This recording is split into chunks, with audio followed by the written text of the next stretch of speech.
When I first heard that HBO was looking for someone to host a Chris Rock show, I thought to myself, hey, I got a shot. When Chris first auditioned for the Chris Rock show, he was cocky. I like that. I didn't think the audition was going that well. But then they asked me if my name was Chris Rock. I said, yes, it is. Chris blew away most of the competition. I mean, nobody else out there was named Chris Rock. I consider myself pretty lucky. My parents almost named me Rico. Early on, we were this close to getting David Alan Grier. One day I got a call from this crazy motherfucker at HBO about hosting a show. He wanted me to change my name to Chris Rock. I told him to kiss my ass. Well, when all was said and done, picking a host for the Chris Rock show was a no-brainer. Get me Chris Rock, for crying out loud. Well, I got the job. And it just goes to show you, with hard work and perseverance, and if your name is Chris Rock, you just might succeed. From New York City, it's the Chris Rock Show. Tonight, late night host Conan O'Brien. Musical guest Wyclef Jean. Plus, musical director Grandmaster Flash.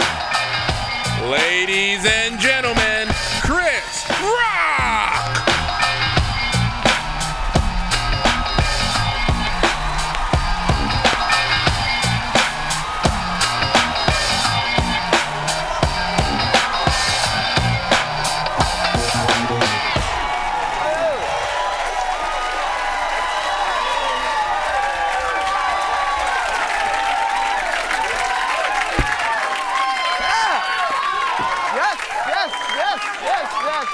How y'all doing? All right.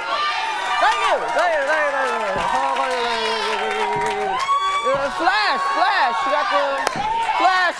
You got the orange and gray thing going on today. Yeah, you know, Uptown. Okay, baby. You can tell he's from Uptown. Flash. Now, what's going on right now? Yesterday, Al Sharpton, I feel sorry for Al, was declared a loser in the race for mayor of New York City. Al Sharpton declared a loser in the race for mayor of New York City. And Al Sharpton said, hey, it ain't over until a fat man eats a big old plate of greens.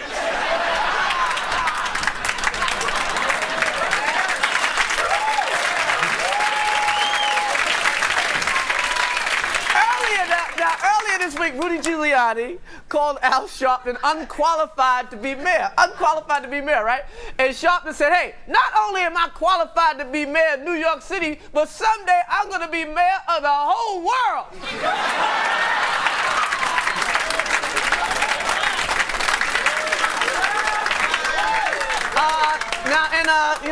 Right now the police department, New York City Police Department, said they're going to start giving out $1,000 cash rewards for officers who do their jobs well.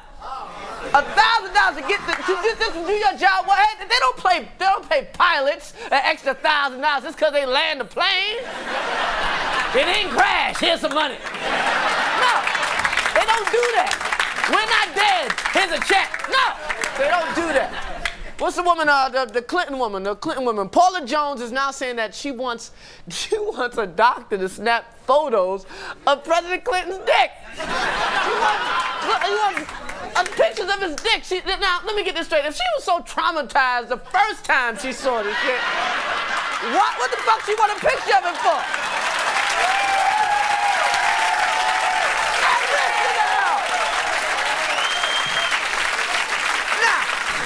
At the University of California, there's a new class teaching the poetry of Tupac Shakur.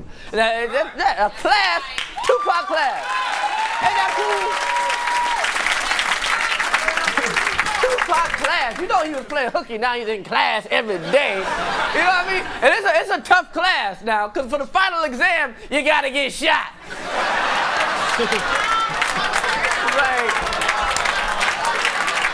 Like, hey, I'll take the incomplete.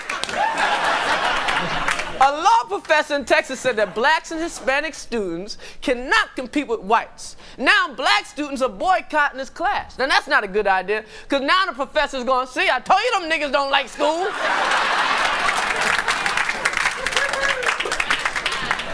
Yesterday, OJ's lawyer, Johnny Cocker, my man Johnny. Johnny is representing, what's my man, plunger guy, Lumumba. What's his name? Louima. You know, you get a plunger, you know, you would think I would remember your name after something like that.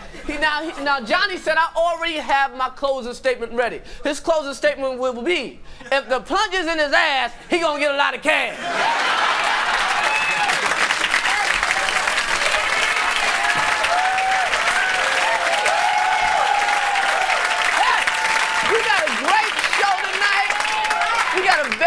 We got a great show tonight. We got a very funny talk show host. My man Conan O'Brien's in the house. We got Wyclef Jean in the house. And right now, I want you to give it up for Grandmaster Flash.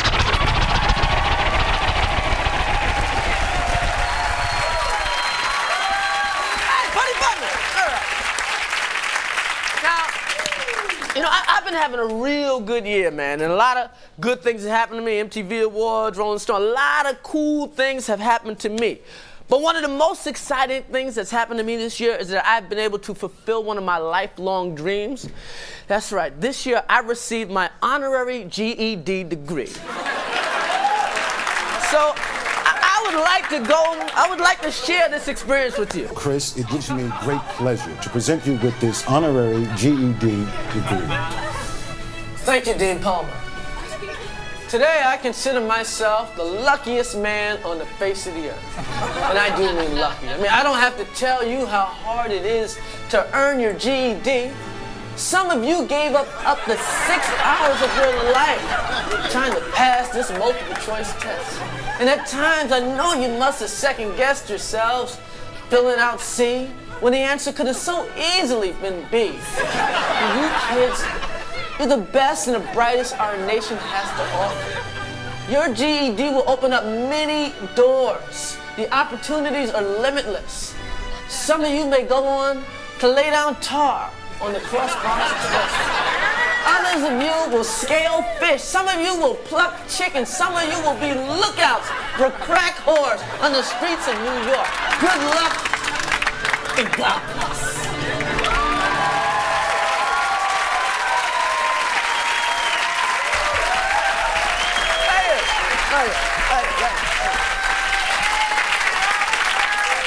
My first guest tonight is the host of his own late-night television program. Please give it up for Conan O'Brien.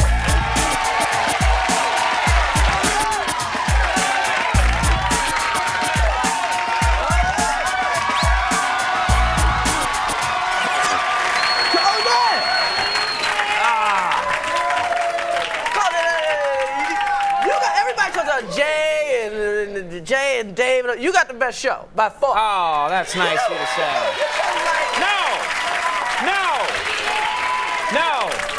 You got the best show.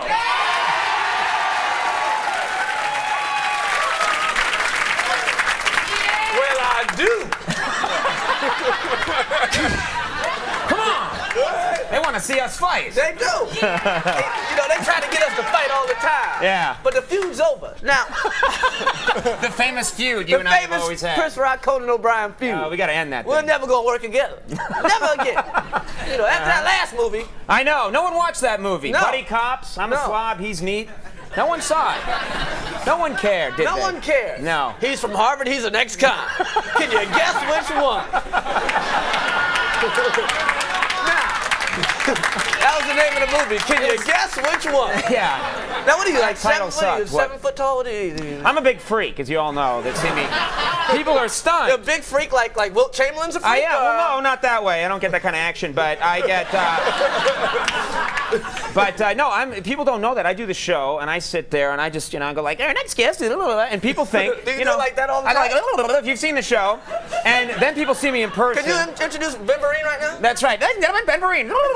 And so people see me in person. So and if the Pope came on, how would you introduce him? The Pope. I work for this man. But in person, I'm 6 feet 4 inches tall. I'm incredibly sexy, and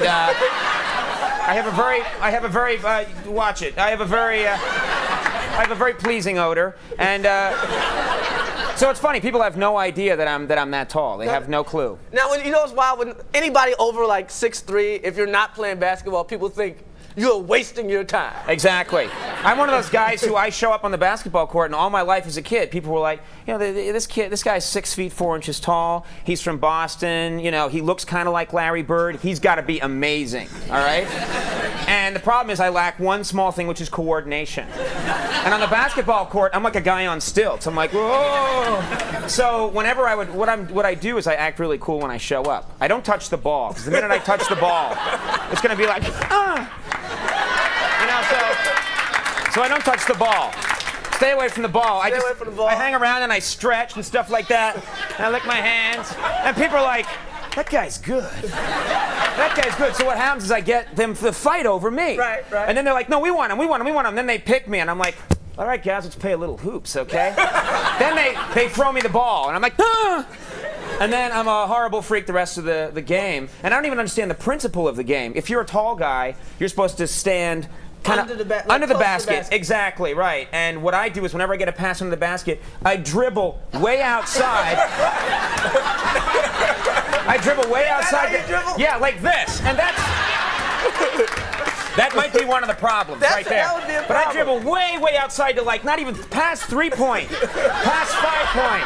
I go out to like 9-point range, and then I get the ball, and everyone else on my team's like, no, and I go, ah, and it dribbles away at my feet, and then I start crying. And that's usually how it goes. Well, at least people look at you and say, hey, you can play basketball. That's right. You have a body. I'm a little skinny guy. Oh, you are not. Yo, man, you should play kick the can. Yeah, Rob, you look skinny. If you work at it, when you get old, you could kick some cans. You'll get there. Now your show, like your whole thing, you came out of pretty much out of nowhere. Now, are people like coming up to you? Like, you got like old girlfriends coming up to you, or even girls that paid you no mind coming up to you? Yeah, well, what's strange is that I'm much different than I was when I was in high school. I mean, when I was in high school, yeah, I got money now, but not that much. When I was in high school, I swear to God, I was this height, very tall guy. I was 155 pounds. Wow. One woman just fainted. And I had bad skin, and my voice is like Barry White now compared to what it was in high school. This is You're like low. Archie or some shit. It was a lot worse. No, Archie. I was like half Archie, half Jughead. I would have loved to have been Archie. And Archette. Yeah, little known character. And so what I would like to do, I didn't have girlfriends back then. I think the thing to do is, I think now I'm ready to go back to high school. I like to go back now, because it's like when I watch Beverly Hills 90210, I look at those people and I think, all those kids are in their early 30s, all right? They know how to dress, they've got clean skin, they have money, they know how to talk to the ladies, they drive around in sports cars. I would like to go back to high school now, and I think it'd be a lot more fun. I think you should go back too. You know what's funny? Every now and then I'll bump into some girl and she goes, you know, I used to have a crush on you. It's like, no, you didn't. Yeah. Then Why did you fucking the basketball player? Yeah. You had a crush on me, yeah, right? Yeah. You crushed my heart. He's gonna be all right. Oh my God, well, no, Conan, it's been great having you here. No, it's been great to have you here. Now, I understand there's something you want to do for the crowd. Yeah, there kind of is. I do my show on network. I do it on NBC. And you have such an amazing audience here. And this show is, you do. You just do.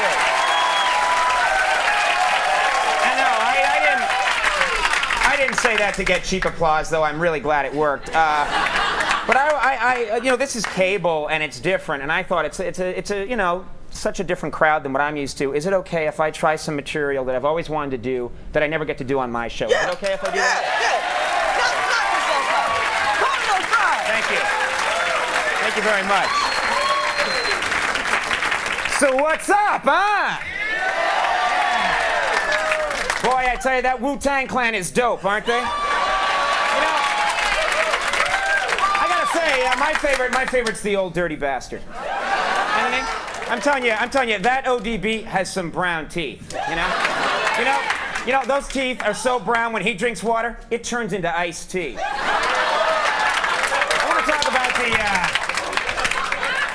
I want to talk about women for just a second. I saw a girl at a party last night, and I'm telling you, her weave was looking real shabby. Yeah, I'm telling you, her weave was so bad it needed a perm. You know what I'm saying? I mean, she was one ugly bitch. Yeah. I mean, she was tore off, this woman. Now, she gave me her number and told me I should make a booty call. And I'm thinking, your ass belongs in a zoo. I'm gonna make a zooty call. Peace. Thank you. That was fun.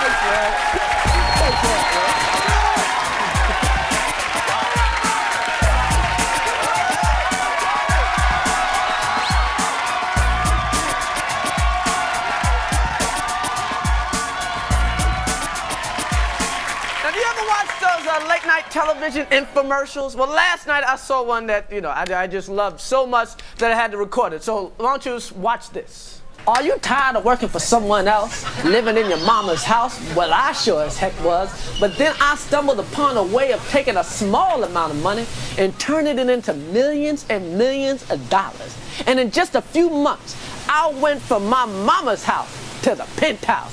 And you can too, if you learn my secret money-making system, lottery tickets. Hey, I used to be just like you, had to depend on my personality to get women.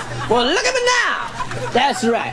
And listen to how the Malcolm Monroe money-making system can work for you. I started with just 5 tickets a day. That's 35 tickets a week, and in only 2 years I won $20 on a single lottery ticket. That was a 2,000% return on my investment. Thank you, Malcolm Monroe. Keep in mind that when you use the Malcolm Monroe money-making systems and invest your money in lottery tickets, only 2 things can happen. You can either win or lose. That means your chances of winning are 50%. I dropped out of school in the 4th grade. I had no trouble learning the Malcolm Monroe system. It's almost as easy as picking numbers at random. You can use 7, 8, 24, even some really big numbers like, 41. But don't freak out, because Malcolm explains it all in his money-making system. If you put $50 in the bank and come back 2 days later, how much money you got in the bank? $50. That's not right. After using Malcolm's system for just 2 weeks, I won $3 million playing the lottery. But hey, I wasn't ready to retire. So I figured, why not put my money to work for me? And I did, reinvesting all $3 million into lottery tickets. When you use the Malcolm Monroe money-making system, I'll teach you everything that you need to know, including the difference between such confusing concepts as pick 4 and pick 6. Now listen to more of my top people. If I started using Malcolm Monroe's system 5 years ago, I'd be a legionnaire by now. I might not understand the laws of probability, but I do understand the laws of being a millionaire. Everybody kisses your ass. Hey, motherfucker, answer the goddamn phone. Listen, bitch, don't make me come up there and beat your ass.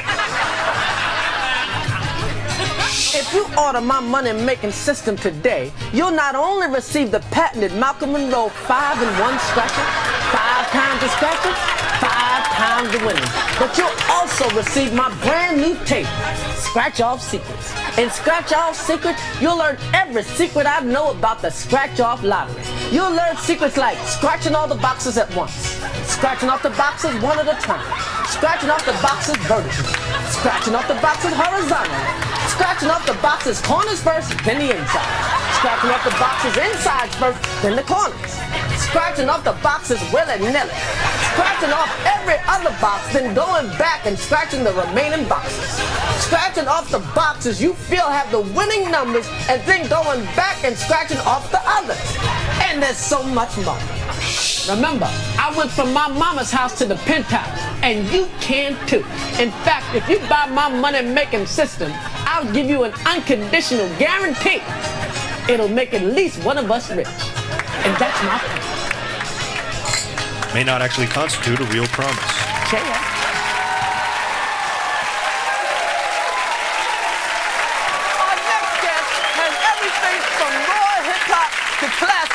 on his debut solo album, The Carnival is my favorite album. Here to perform Gone Till November is Wyclef Jean and the Urban Youth Symphony. Come on.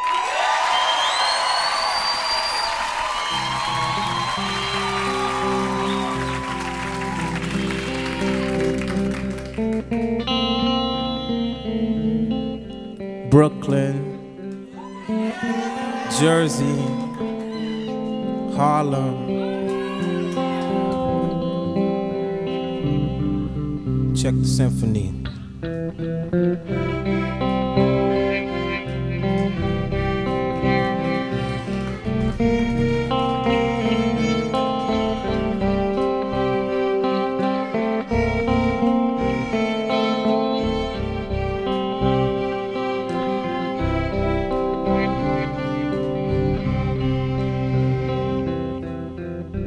Every time I make a run, girl, you turn around and cry. I ask myself why, oh why. See, you must understand, can't work on 9 to 5, so I'll be gone till November. Say me, my dear. Yo, I be standing on the block selling rock where the spot get hot. Guaranteed to get set up by a crooked cop on Flatbush. Michelle, my dear. Me and John Forte, my man Proswell, guaranteed to make another meal. I got it made. Last word from the hustler. Hey yo son, take care of your mother. Looked at him and replied, Dad, where you going? He said to Baltimore, he'll be back in the morning. Gave my mama a hug, I felt her soul when she cried. Every man want heaven, no man want die. This is how we do it, the symphony crew, representing a crew that they call a fool. Every time I make her run, girl, you turn around and cry. I ask myself why, oh why. See, you must understand, I can't work a 9 to 5, so I'll be gone till November. Send me, my dear. Yo, I'll be gone till November. Standing on the block where the spot get hot. Guaranteed to get set up by a crooked cop. Michelle, my dear, I know it's wrong. I wrote this rap song. Forgive me if I'm gone. Me and the refugees, yeah. Yo, I had to flip nothing, turn it into something. Hip-hop turns to the future. Rock when I smash a pumpkin, commit treason. Then I have the reason to hunt you down. It's only right, it's rabbit season, yeah. You with the loud voice, posing like you top choice, your boys. I make a hearse out of your Rolls Royce. Besides, I got my girl to remember, and I committed that I'll be back in November. Come on. Every time I make her run, girl, you turn around and cry. I ask myself why, oh why. See, you must understand, I can't work a 9 to 5, so I'll be gone till November. Say me, my dear. Yo, I'll be gone till November. Standing on the block where the spot get hot. Guaranteed to get set up by a crooked cop. Michelle, my dear. From Queensbridge back to Manhattan, up in Shaolin. This is how we do. Yo, check it out on a Chris Rock show. Check out the symphony. Check out the symphony. Check out the symphony.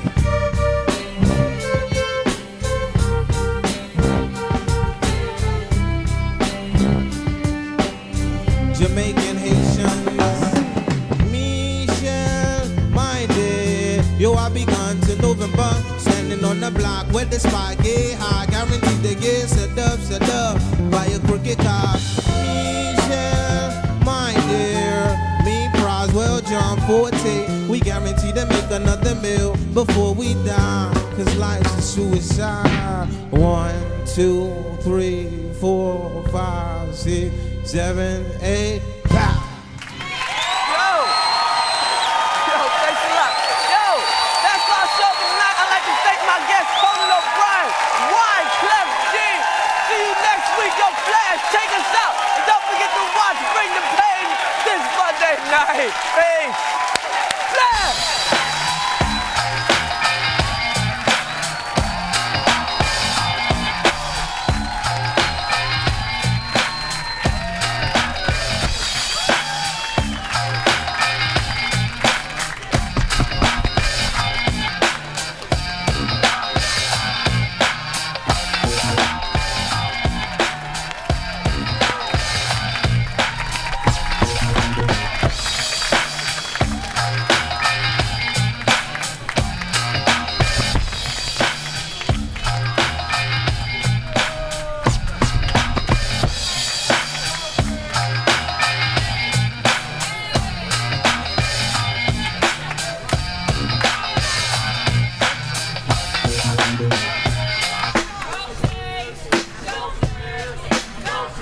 From New York City, it's the Chris Rock Show.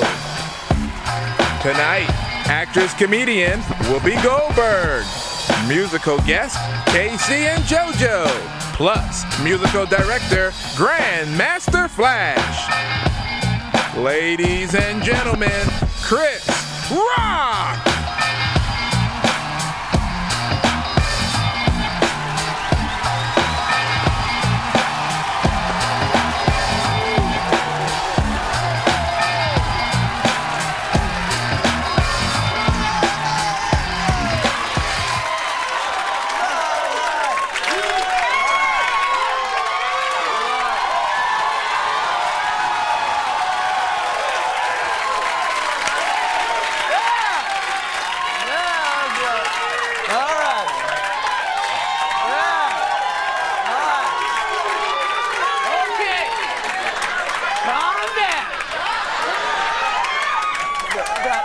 The Brooklyn people must be here. Okay, hey. Okay, let's talk. Hey, we got to get to the news. We got to get to the news. Only one thing happened in the news right now. Marv Albert. It is all about Marv Albert. Marv Albert is the freak of the week, I guess. Now, this week it was revealed, Marv Albert was revealed that Marv likes to have rough sex that involves other men.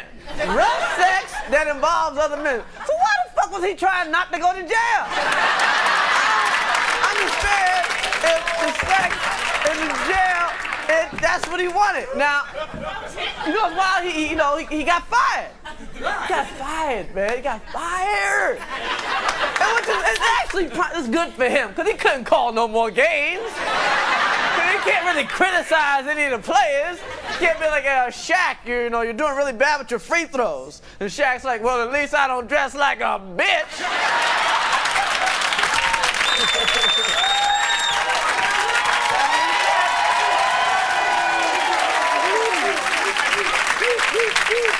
You know what's really wild about this whole thing? Marv, he wore the panties. He wore the panties. If you like to wear panties, that's your thing. But then he had the garter belts too. The garter belts too. It's hard to get a woman to put on some garter belts. A woman like, well, I ain't wearing that shit. What I look like, Little Kim?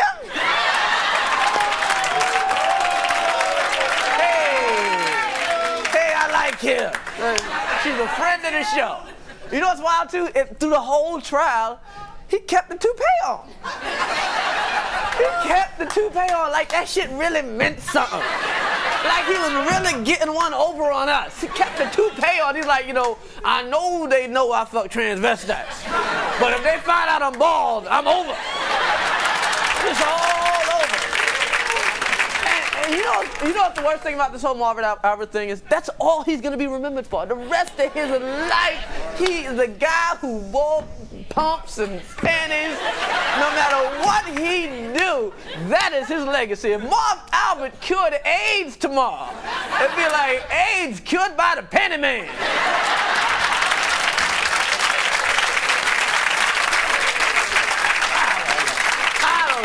What else? There's other news. There's other news going on. And it's been 40 years since the desegregation of Central High School in Little Rock, Arkansas. 40 years, man. It's kind of cool. So to celebrate, the black kids and the white kids got together and beat the shit out of the Puerto Ricans. Hey, it's a joke. It's a joke. Don't stab me. Just don't stab me. Whatever you do, don't stab me. All right, NBC, this week, NBC's must-see lineup, the Monday night lineup premiered this week, featuring nothing but sitcoms starring all white women. Now, as expected, NBC beat out all the other networks, getting 75% of the white female audience. They also got 98% of the black athlete audience. Yeah.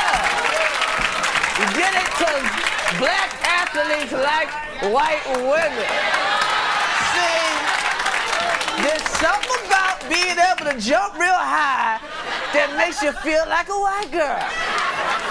I run too fast for a sister. I need a white girl. You know, I don't know. It's not me. I can't run. So, what else happened this week? The Country Music Awards were this week. Country music this week. And there was not one single black nominee. Not one. Now, when asked to comment, Jesse Jackson said, who gives a fuck about country music? Hell, we got a great show tonight. We got Whoopi Goldberg in the house.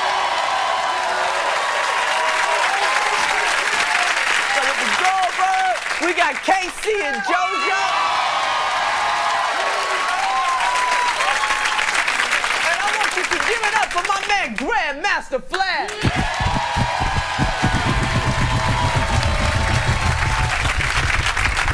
Now, when Tiger Woods won the Masters tournament, the face of golf was changed forever. Tiger's achievements have supposedly opened up the world of golf to African Americans. But have African Americans embraced golf? I went to Harlem to find out. Give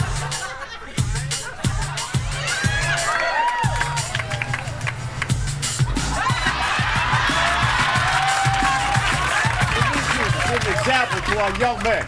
Welcome to Harlem, Tiger Woods. We're very glad to have you. Do you like Tiger Woods? Not really, but I'm too hungry. Yeah, he's a professional golfer, Tiger Woods. Who do you like more, Tiger Woods or Michael Jordan? Michael Jordan. Who do you like more, Tiger Woods or OJ? OJ.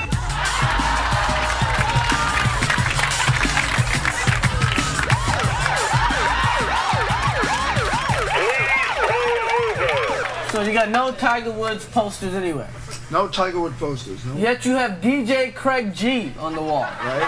DJ Craig G is bigger than Tiger Woods in Harlem. How do you feel about the whole race issue with Tiger Woods? How do I feel? Well, Yeah. me personally, I don't care what race anybody is. I think he's a... That's obvious. You work in Harlem, you better not. What's a bogey? I don't know. What's a sand trap? Don't know. What's a driver? I don't know. I think his popularity waned a little bit in Harlem when he had announced that he was Asian. Do you guys consider Tiger Woods Asian? Not even a little bit? Not even this much. Oh, he's just a black guy to you. So you can't tell the difference between Tiger Woods and James Brown. No. Golf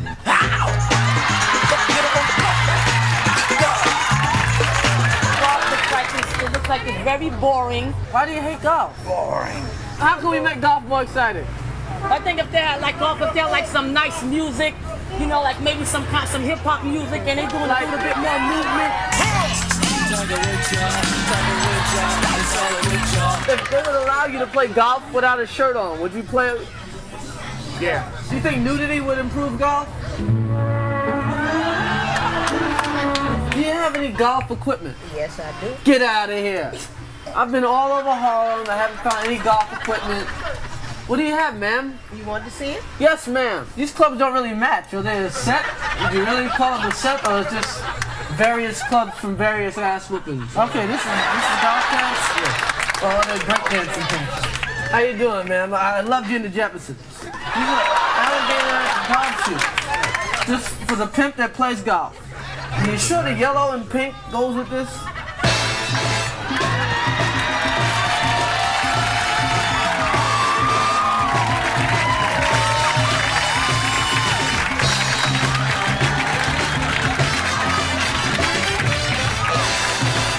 More blacks play golf. Yeah, I mean, I'm a black guy. I can't figure it out. I don't know if that's really true, Chris. I think, especially here, you know, we have a lot of blacks, a lot of mixes of people playing here. Golf is a game for everybody. Get our drivers. Okay. All right.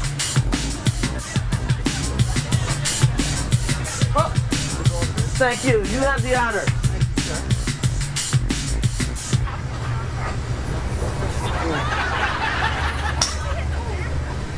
Wow!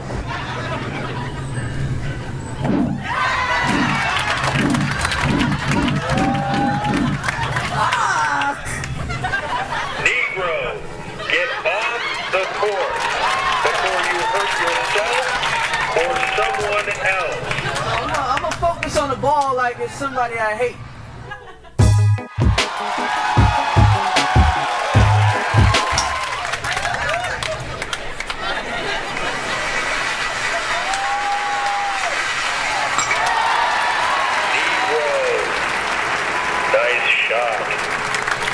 Oh, thanks a lot, Paul.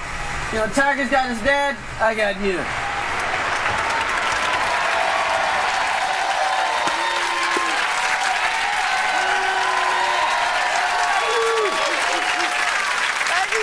My first guest tonight as a kid all over the place is movies, everything, stand-up, books. She got a book coming out. She's the woman. It's all that. Please give it up for Whoopi Goldberg.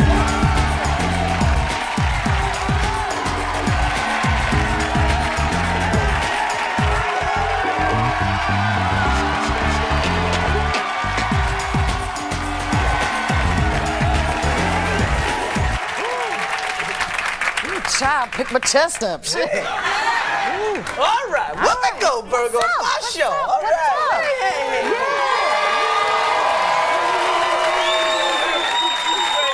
Now, you know why I love you, Whoopi? Why I look up to you? Because you're always working. Like a lot of black people out of work, but you always got a job. Yeah, man. You always got like 3 and 4 jobs. I try, you know. Always pilots and always just something. Every you go to movies, Whoopi next week. That's right. Whoopi next month. When's the last time you were out of work?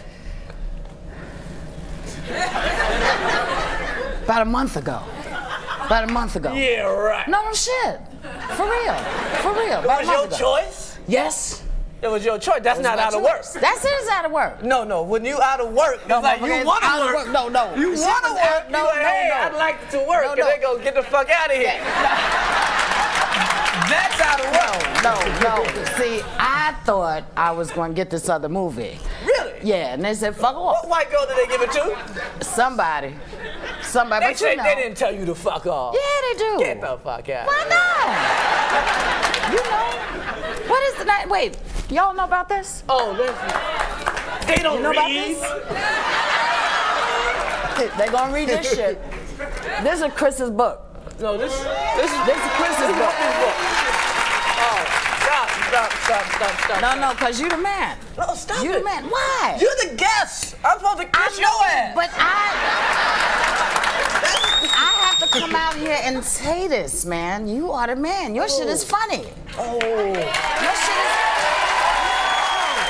Yeah, man, you know, because you got to call it when it's real. That's right. You got to call it when it's real, honey, because there's so much unreal shit out there. Now, what's unreal to you? Oh, honey. You don't even want me to go there. I do! No. You know what's unreal to me? What's unreal to you, Whoopi? How could you be with a man for 10 years, okay? And suddenly, he did something you didn't like, sexually. So you took him to court. And you told everybody his deep business. You know? I'm sorry, something's wrong with it. 10 years. 10 years. You know? 10 years. And he can still call the game because he's one of the baddest motherfuckers out there. Oh, yeah. You know? So now you're going to get some help and can't get a gig. Well, first you got to get some minoxidil. Child, now see, you better hope that shit stays on your head. You know? Because you start talking about people's hair, your shit falls out. A brother can cut his shit off, though. Yeah, but you it'd be real cool. Oh, but please, child. A white boy cut up his hair is like chemotherapy, huh?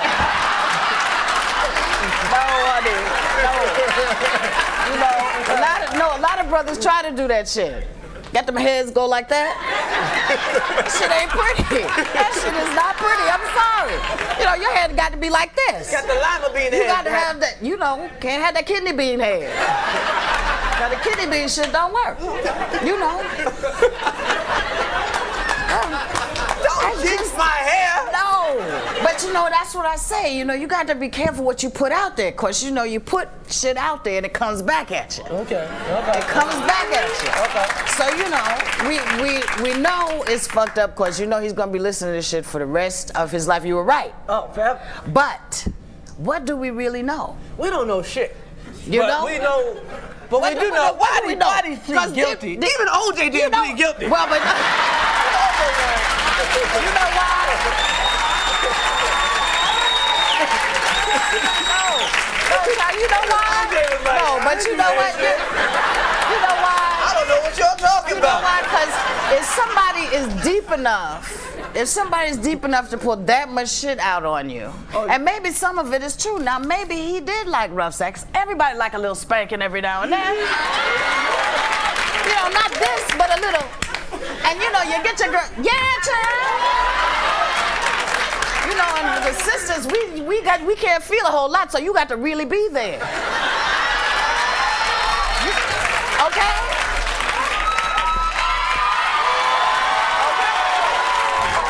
You know. You got to really be there. None of this pooty pooty. You got to, yeah, girl. You know, and you start just getting all in it, and then you say, ah.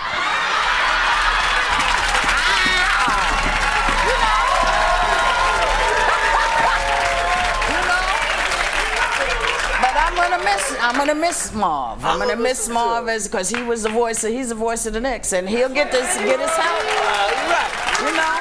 But you know, you rich. You can always call him up and have him do the game at your house. I might, because you know he and I are into the same shit. Yeah. You know. Oh my God. Okay, I gotta go all this stuff. Hey, Whoopi's book is in stores September 29th. Yes. Please give it up for the lovely, the funny Whoopi Goldberg. Thank you so much. You're a funny motherfucker, child.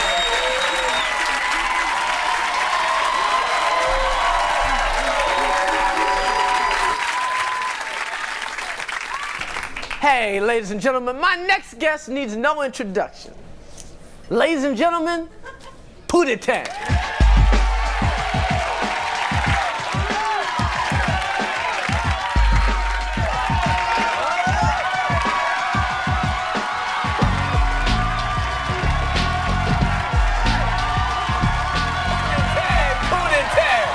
Welcome to the show, Pootie Tang. Oh, thanks, man. And God bless. Wow, I can't believe it. Pootie Tang on my show.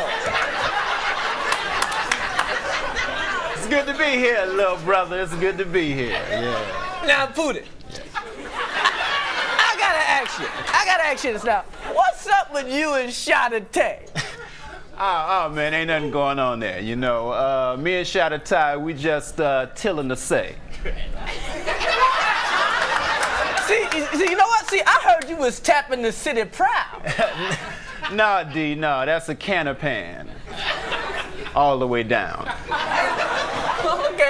Okay. I'll take your word for it. I'm gonna take your word for it. Sadate. Now, Pootie,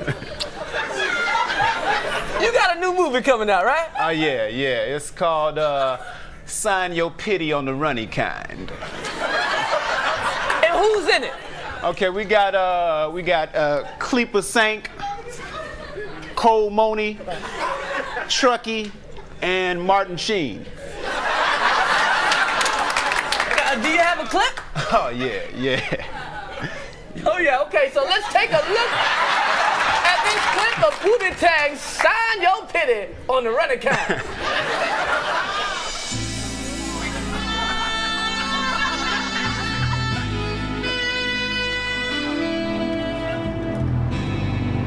Baby, I'm gonna sign your pity on the runny kind.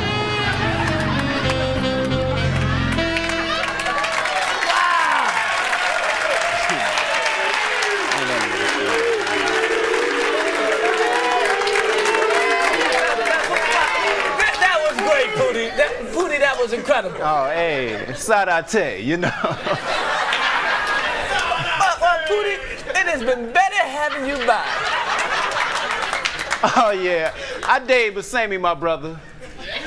Called me on the panty style. What?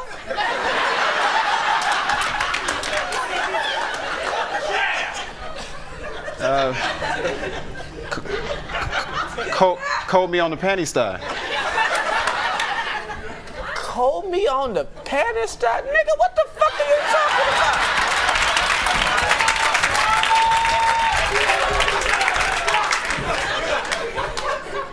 Called me down on the panty style. Oh, call me down on the panty style. Call me down, all right. All right. I knew I had Give it that. up for Pootie Tang.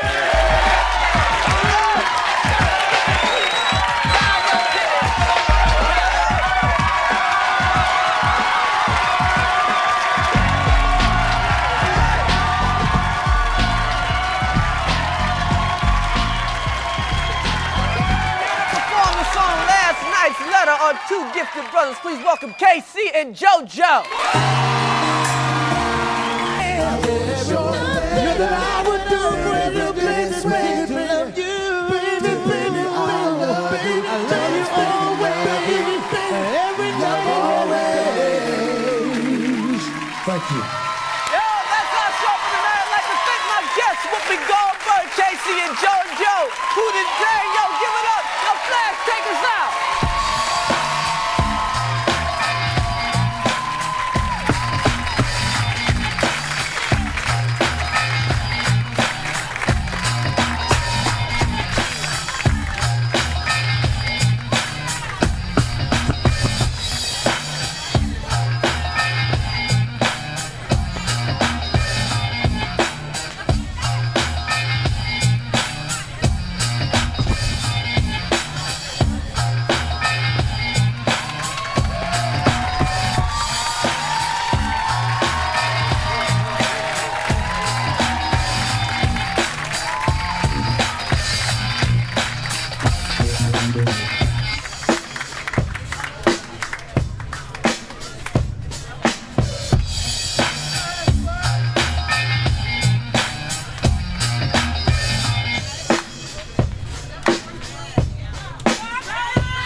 From New York City, it's the Chris Rock Show. Tonight, actress Vivica A. Fox, musical guest Missy Misdemeanor Elliott, plus musical director Grandmaster Flash. Ladies and gentlemen, Chris Rock!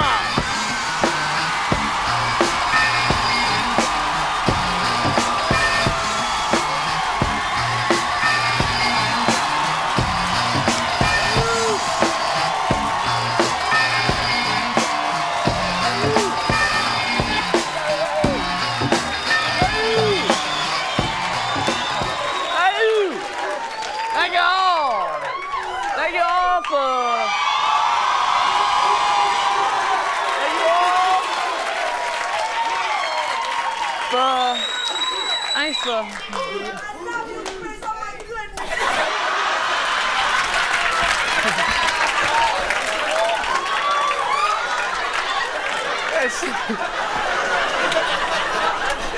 Stop it, Ma. The hell?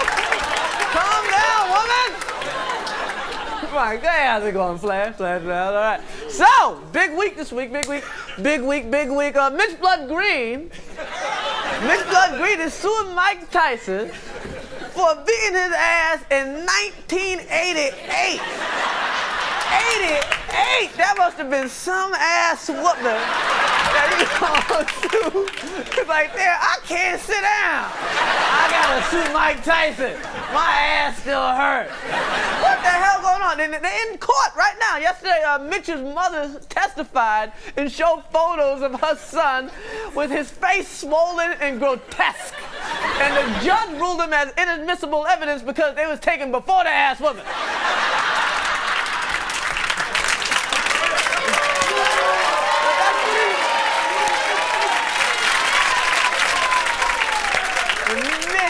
Mitch isn't much of a looker.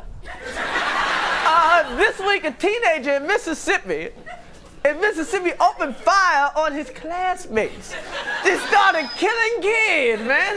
It must be real hard going to school in Mississippi, huh? Started killing all the kids because he wasn't popular. Wasn't popular. Yeah, I guess you're real popular because you're the only one alive. Yeah, that's real popular. You're the only one alive. Yeah, man, you got next, man. It's all about you. You're the school president. What else happened? Rick James announced that he's gonna do his first concert in 10 years. Slick Rick James. That's right. He says he only wants to perform in front of a small audience. That's right, a small audience. The 3 girls he got tied up in his basement.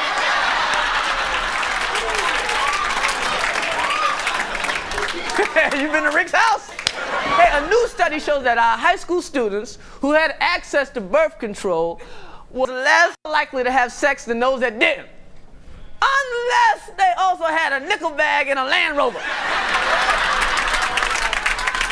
Then they got theirs. You understand? Because if you got a nickel bag and a Land Rover, you the man. You know, when I was in high school, I didn't have to worry about sex at all. At all. I was 30 pounds lighter. I had braces. I had glasses. Shit, I was birth control.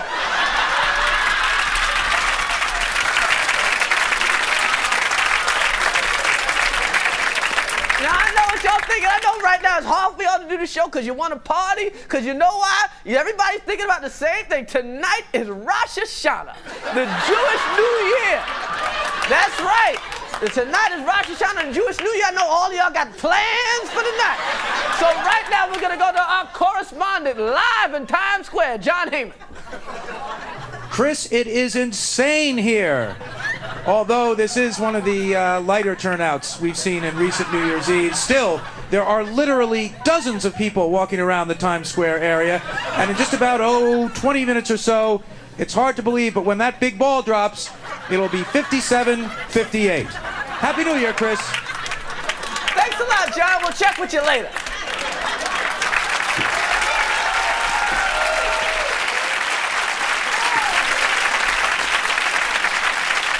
And everyone that is celebrating Rosh Hashanah, I want you to drive safely. Okay.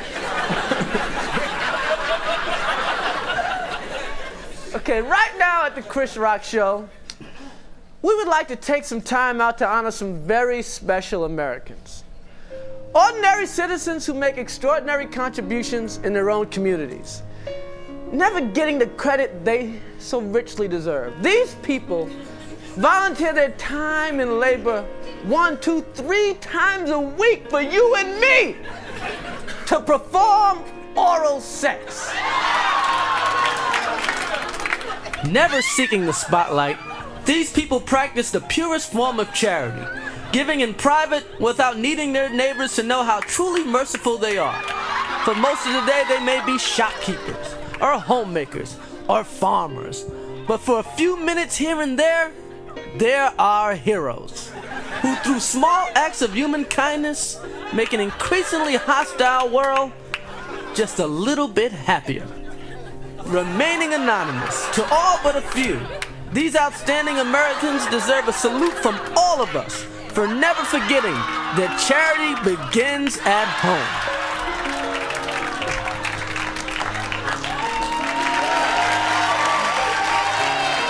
So Betty, Bill, Akeem, Judith, Mary, and Al Sharpton, we salute you for performing oral sex.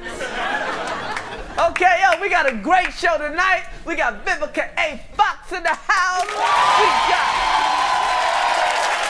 That's right. We got Missy Misdemeanor Elliott in the house. And right now, I want you to give it up for Grandmaster Flash.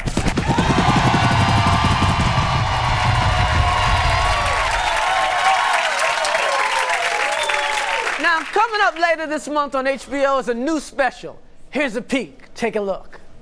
Though man has conquered his environment, there remain those elements of nature with the power to humble and terrify. Tornadoes, tidal waves, hurricanes, and the most frightening phenomenon of them all, darkness. The sky turned completely black. Stayed that way for hours. I can't take it anymore. I mean, in the last year alone, we've been hit by darkness at least 365 times. We're moving. The children were terrified, and so was I. Kids, come on! Hurry up! Come on, it's coming! But there is one group of people who are not afraid. They call themselves the Darkness Chasers. If darkness is out there, we're gonna find it. Meet Dr. Carl Eberhardt, nocturnalist. He and his team head to a location where they suspect it might get dark. Once in the field, the chasers busy themselves setting up equipment and taking readings. Point 1. This is a darkness chaser's best friend. We know we're experiencing full-on darkness when we can no longer see it. Dr. Eberhardt. Yes, Paul? I'm getting some readings of darkness underneath this van. No, that's shade, you fool! I've been pursuing occurrences of darkness for about 5 years, and my wife thinks I'm crazy. Dr. Eberhardt assures team readiness with constant darkness dexterity exercise. Come on! Oh, it's gonna be a lot darker than that! Eventually, frustration sets in. Well, it's 4 p.m. We've been out here since 10 a.m. Haven't found a sign of darkness yet. Let's get out of here. Back at the Darkness Institute, Dr. Eberhardt and his team regroup in preparation for another sighting. I believe it was the Emperor Augustus Caesar who believed that darkness was God putting on his shades. Eventually, the waiting around is over. The call comes. I just got a report that east of here, they're experiencing dust. Conditions couldn't be any more favorable for the formation of darkness. Let's hope we get lucky. I've seen this before. If you look up into the sky, you'll notice that the light is disappearing in small increments. It's sneaky. With darkness finally coming upon them, the team becomes anxious. This is some good darkness. I haven't seen darkness like this since the last time we were out when it was dark. Don't be alarmed. What we have here is a darkness cluster. Don't be scared.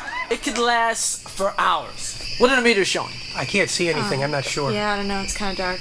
Finally, in the complete absence of light, the chasers collect essential darkness data. That's my toe, bitch! Sorry. To learn more about darkness, visit your local library or your basement. Stay tuned to HBO. Coming up next, the world's scariest sunsets.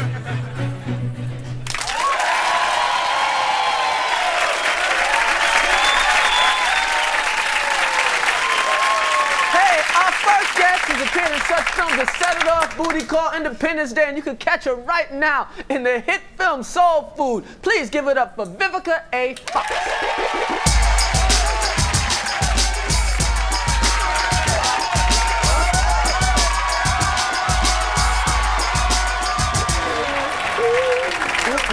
Vivica on my show. Vivica A. Fox. Thank you. Hey, what's the A for? Anjanetta. Anjanetta? Anjanetta, that's kind of ghetto there. My mother's from West Point, Mississippi. That's so where she came up with Vivica and Anjanetta. Like she had a neck bone in her lip. You know. Anjanetta. Pass the peas. No sense. No. I love doing soul food. Yeah. I love doing soul food.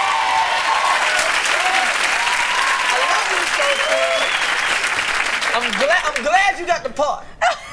Why? You know why? Because you know, hey, you're good in everything I see you in. But sometimes they give you some fucked up parts. Like what? Because they had you stripping in Independence Day. I was like, yeah, but that scene was this short. I know, but right? I was mad. I was like, okay, there's my girl Vivica. Yeah.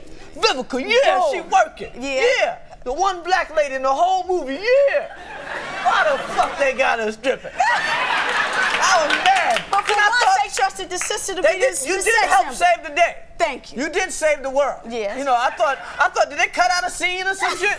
Did they cut out the scene where you shook your ass and the aliens went that way? You are bad. That was good. That was good. That was good. That was good. You know, so now, you got the dope part, you married, you got the kid, you got the Now relationship. tell everybody what you said when you saw Soul Food and I saw you at the after party. I was just really happy. It was just a good black movie. It didn't have, it was good. It wasn't good by like black movie standards. Thank you. It was That's just what a he good told me. This is movie. what he told me when It he wasn't gave like- me a hug. He was like, yeah, Vivica, it was live. And it was real good for a black movie, too. It was but it was better than that. It wasn't like, because sometimes you watch black movies, you be like, yeah, this shit is whack, but it's better than that other whack shit. People get to see us, right? Right. So, and you know, a lot of times you watch a black movie, you don't want to say it's bad in front of white people. So you just lie and shit. Oh, it's really good. Oh, yeah. Loved it. I understood Loved the whole it. plot of Waiting to Exhale, yeah. I understood it all. It never got convoluted at all. It's great. It's fabulous. Go see Solo. Oh, that was. Hey. Speaking of wild, okay, so you did Independence Day, right? Right. Then they call you up. What? When you saw the script that said booty call, what was going through your mind? Okay, you go, three things. I got a booty. 3 things. What was going through your mind? Okay, first I thought of Bill Bellamy, right? From him doing the joke on Def Comedy Jam, right? Then I said, well, this got to be something about the true definition of a late phone call. Right. And this shit better be funny. Okay.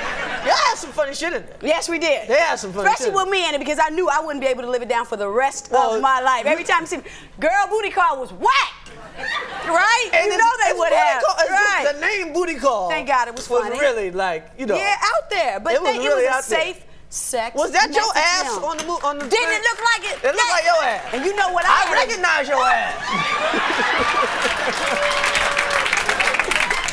It looked like, like that little cream outfit I had on. They just colored it in blue. Should have got some merchandising stuff for that, shouldn't I? Yeah. It's owed me some money.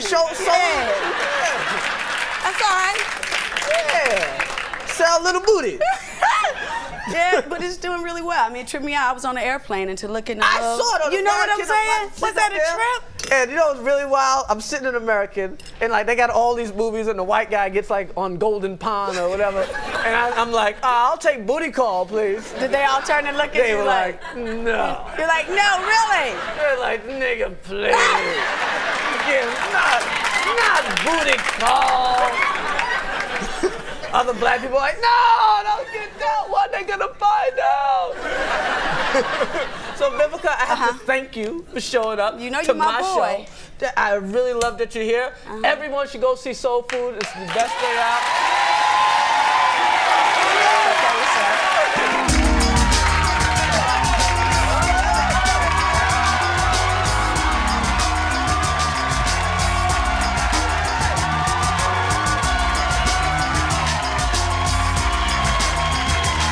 Harassment is a sensitive and, unfortunately, a prevalent topic in the news. At the Chris Rock Show, we believe the only way to stop the injustice is to expose it. My next guest is in the process of filing a sexual harassment suit against her employer. Please welcome via satellite, Sophia James. Thank you, Chris. You know, I've been having a tough time getting my story in the media. Why? I mean, from the information that you're giving me, this sounds like a blatant case of sexual harassment. Oh, it is. I'm emotionally traumatized. That's why I'm not with you in person. I understand. Now, could you tell us what you've been through? I've been called horrible names like jugs, tits, and booby boo. Booby boo? Yes. You know, like booby boo. You know, where are you? Hey, booby, you want a booby snack? I mean, come on. This is not proper behavior in the workplace. Not at all. I mean, I think even Clarence Thomas would agree with that. I mean, let me ask you this. Can you prove your case? Yes, I wore a tiny camera to work and I caught those animals red-handed. Okay, let's see the tape. Hey, nice ass. I'd like it on my face, baby. Why don't you show us some tits? Come on. Hey, sweetheart, come here, baby.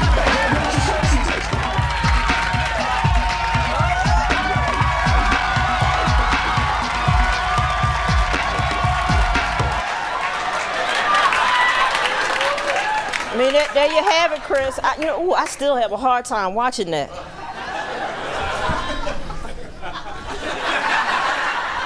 You're a stripper. I am an employee of a strip club. Oh, cut the crap. Busboys are employees at strip clubs. I just saw a dollar bill hanging out your ass. Strippers can't claim sexual harassment. It doesn't matter what profession you're in. No one has the right to treat you like a rib. Well, they do if you're wrestling around in barbecue sauce. But what about the name calling, Jugs? Now, come on, you have to admit, that's sexual harassment. Hey. If you say Jugs to your secretary, that's sexual harassment. But if you say Jugs to a woman with her jugs out, that's a witty remark. Hey, if you don't want men touching you, why don't you just leave the club? Oh, I did. I made that tape on my last day. I didn't even give them fools 2 weeks' notice. 2 weeks' notice? Who the hell do you think you are? Bank tellers give notice. Strippers is tiptoe out the door to the alley, okay? Come on now. I'm sure there was another naked hoe waiting in the wings. Excuse my French, I'm sorry. But at least you quit. What are you doing now? Well, I have an interview tomorrow for a job at Bootyland.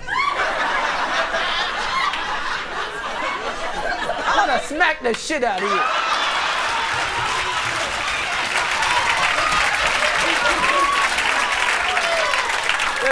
You can forget one of your sexual harassment case.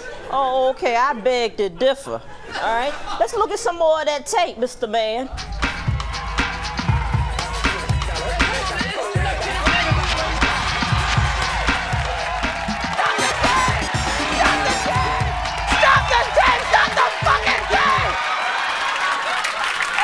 Coming to the show. Good luck with your case.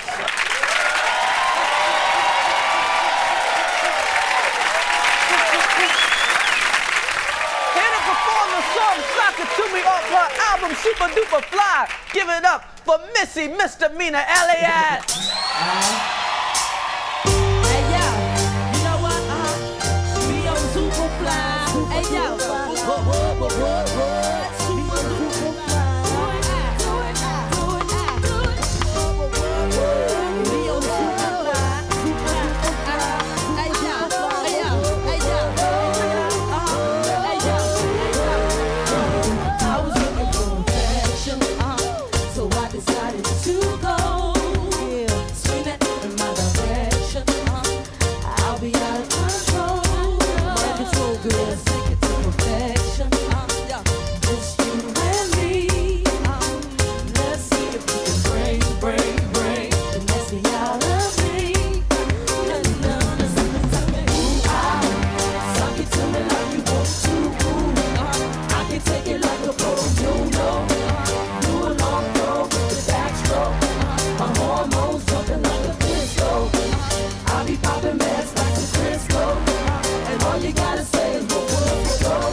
Misdemeanor Elliott. We'll see you next. The Flash, take us out.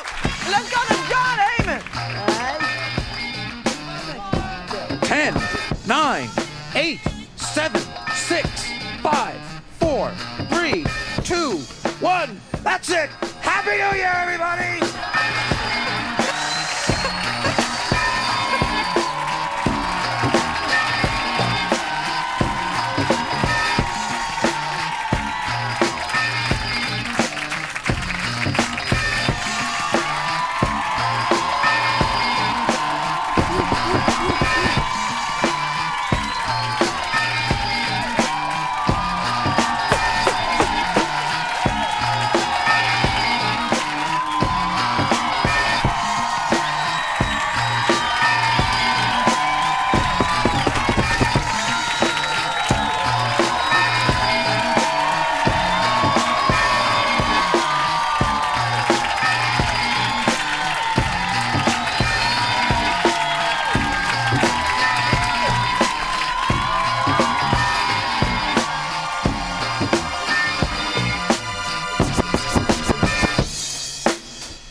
From New York City, it's the Chris Rock Show.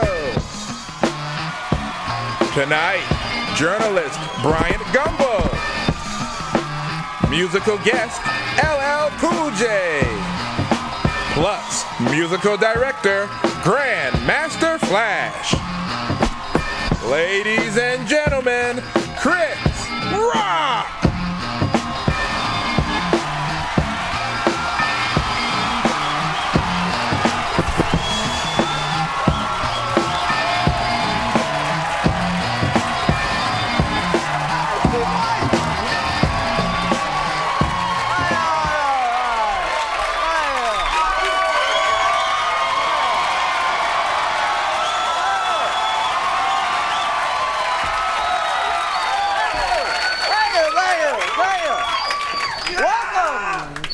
Show. Yes, welcome. I'm Chris Tucker. And thanks for coming out. I'm glad everybody's here. Got a crazy week this week. Mitch Blood Green. Just the mention of his name brings laughter, doesn't it? Watching across the road, Mitch Blood Green. Mitch Blood Green was awarded $45,000 by a civil jury in his suit against Mike Tyson. $45,000. Now, not only did Mike pay Mitch Blood Green $45,000, we also paid him another $45,000 just to punch him in the face again.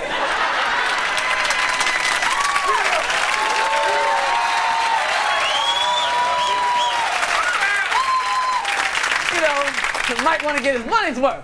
Now, after the jury's decision, it was, Mitch Blood Green started taunting Tyson. He started calling him Cicely Tyson. Call him Cicely Tyson. He shouldn't have done that, because Cicely Tyson heard him say that, came down there and whooped his ass. That's right. That's right. It was the battle of the fucked up curls.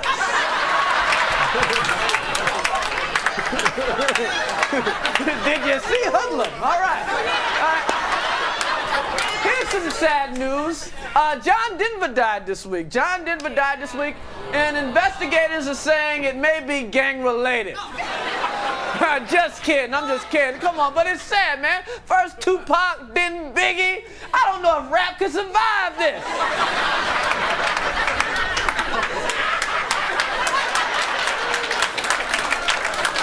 I mean, you know who's going to be on the cover of The Source next month, right? All right. Gang violence is getting even worse in New York City. It's getting crazy. We got gangs in New York City, and officials say the increase is a result of the Bloods trying to compete with the two most violent gangs in New York City. That's right, the Latin Kings and the NYPD.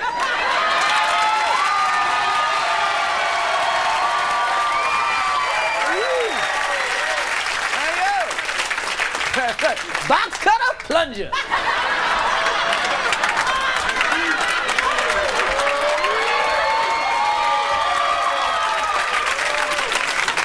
Okay. week, Louis Farrakhan called on black Americans to stay home from work and school on Thursday. Did some of y'all do that? That's right. Now, to stay home from work on this Thursday. Also, this week, David Duke called for blacks to stay home Thursday, Friday, Saturday, Sunday, Monday, and Tuesday. Keep the black asses home. That's right. Farrakhan called for blacks to stay home. Why? Because, he wanted, you know why Farrakhan did it? He said he wanted white people to realize how important that we are. That's right. He wanted white people to realize how important we are. I think white people realize how important we are every time Luke Longley tries to take it to the hole.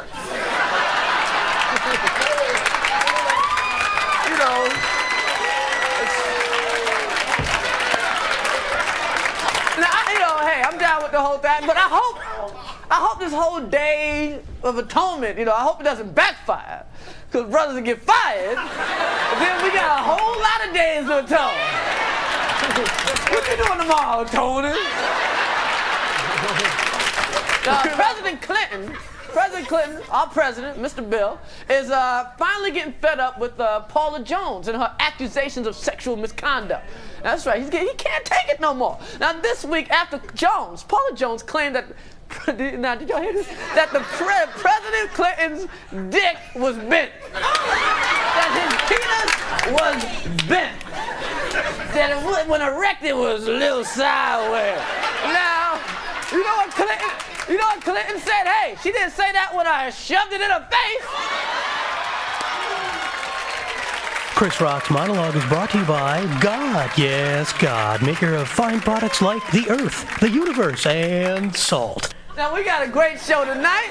We got Brian Gumble. We got LL Cool J. And don't forget to give it up for my man, Grand Master Flash.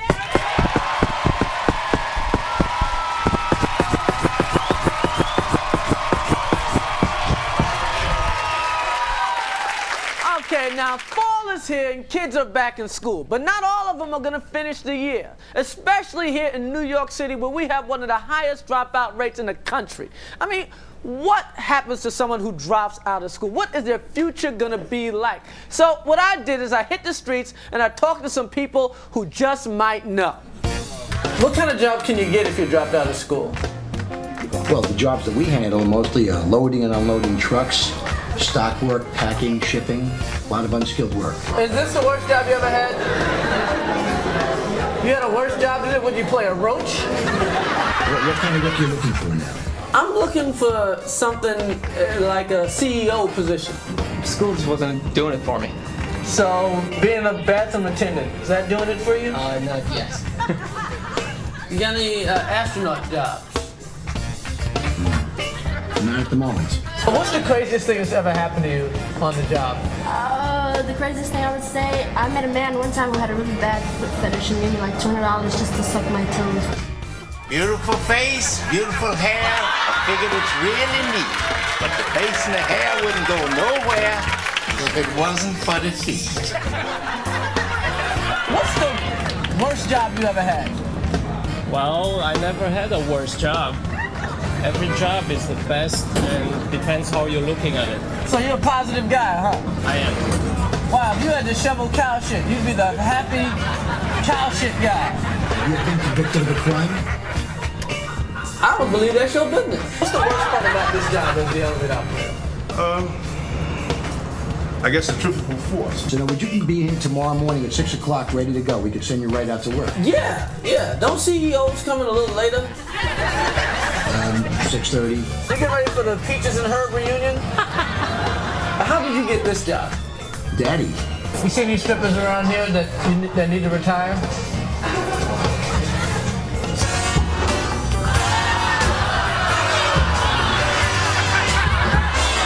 Computer skills, Mr. Rock. Computer skills. I have a Sony PlayStation that I'm very good at. Do you know how to operate one in terms of turning it on and typing out some documents? Every fool knows a computer has an on button. This is the on button. You push that on, and then the computer turns on. And then this, you also could turn it off as well. On and off. Do you want to write this down? On, off, on, Wow. Did you drop out of school? I went up to 9th grade. I went to, say about 10th grade. Probably 3rd grade. So what did you want to be when you were a kid? I want to be a teacher, which I'm going to school for. Okay. It's going to be an exciting class.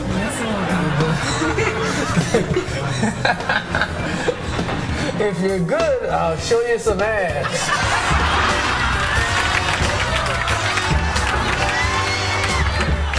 What's your dream right now? Actor. What did you dream of being? Well, I always dreamt of being an entertainer, a performer. Do you see any actors out there right now that you think you're better than? Keanu Reeves, maybe. Keanu Reeves. There's a bomb strapped to the bus. Do not go under 55. Do you see anybody out there now that's famous that you're better than? That you think you're better than? I wouldn't say better, but I would say that I can do just as good as say, R. Kelly.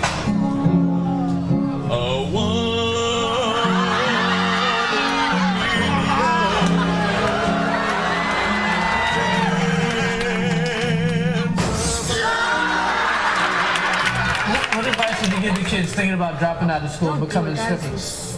Don't drag. You don't have to drop out of school to be a stripper. Finish school. Finish high school. I would definitely recommend not dropping out of school. You end up with a job that you don't like. How's it going today? It's all right, Give it up. Yeah. Don't do it.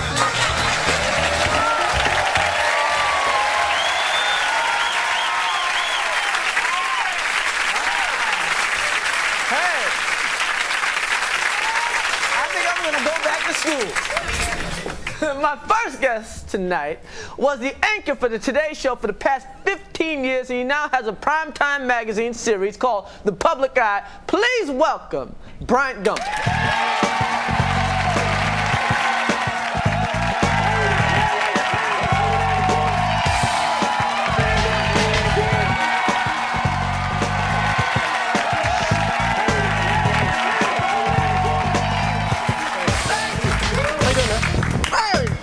On my show. This is great. I'm happy. Your show. Yeah. Your show. I'm happy that, unless you want the job. No. Because you're a big man in TV. No, All you gotta say is, I like that HBO slot.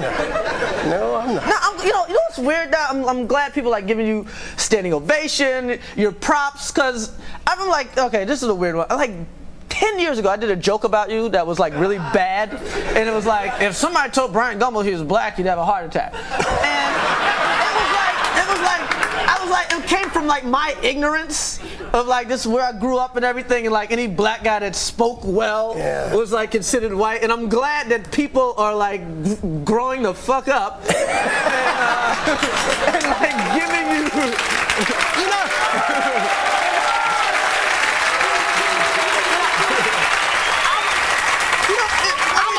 I've always been amused by it when people say, well, you don't sound black. It's like, well, excuse me. I mean, does it mean you have to sound unintelligent in order to sound black? Is that what you're telling me? Right. In other words, if I sound halfway intelligent, then I sound white. Yeah, have you seen it change in the last, like, I mean, from the time you started till now? No, a lot of people are still ignorant. Really? Yeah.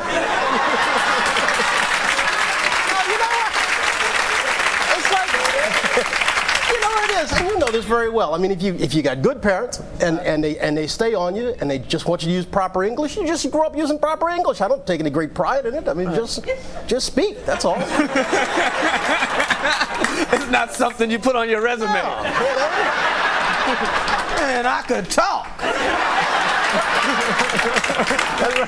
You're a broadcaster, a journalist. Okay. Now the thing with you. You're like, because you're like a very controversial figure. I don't know if I'm controversial. Here's what makes you controversial in this business. Okay. If somebody hits you over the head, you don't say thank you and walk away. You turn around and hit them over the head. So then they say you're controversial. I'm not controversial. I never pick on anybody. So I just happen to return fire if somebody fires on me. Oh, okay.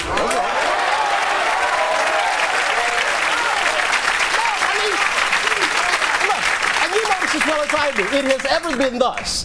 When black folk are on TV, you're supposed to walk around and constantly be saying, thank you, thank you. I'm so thank you for the glad chance. to have this I'm job. so glad to have this job. Thank you so very much. I'm so lucky. And because I don't say that, then I'm supposedly controversial. It's weird that you got the controversial thing attached to you because you work in the morning. And the morning is not very kind. You know, people just like, hey man, I'm just hey, I'm just selling my book, man. It seems odd. I mean, and maybe you have like a nighttime persona in the daytime. You ever? No, I'm pretty much the same. Because I've done like your show. I never did it with you. No. But sorry. Yeah, why is you were that? always welcome there. Okay. You just didn't get up that early. I get up now. I was ignorant then. What time you get up? I get up early, man. I'm up What time like you get up? 9.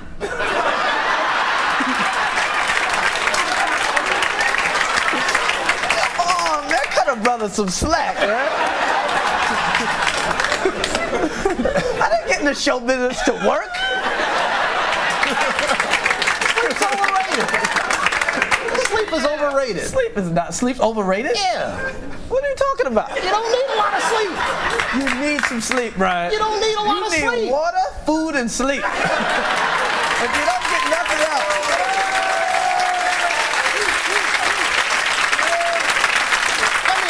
Let me ask you this. Is there ever a day, no matter what time you get up, you don't complain about getting up?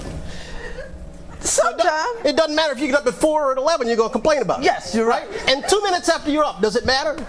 Yes, sometimes. It does not. If I was partying last night with Puffy, you know, chasing some girls around in jacuzzi, yes, I need a little more sleep the next day. I used to get like... So you don't need no sleep? You know what? I don't get a lot of sleep. I don't need a lot of sleep. I mean, when I did the TV program, I got up every day at 4:10. I'd go to bed about midnight, 1 o'clock. Really? Yeah. You went to bed, you woke up at 4 in the morning? Yeah. What's wrong with you, man? What are you, the Terminator? You don't need sleep? There's too many things to do. What are you doing, Brian? Working, reading, playing golf, having fun. Golf. You know what's real cool? You have this. You have a golf tournament every year to raise money for the United Negro College Fund.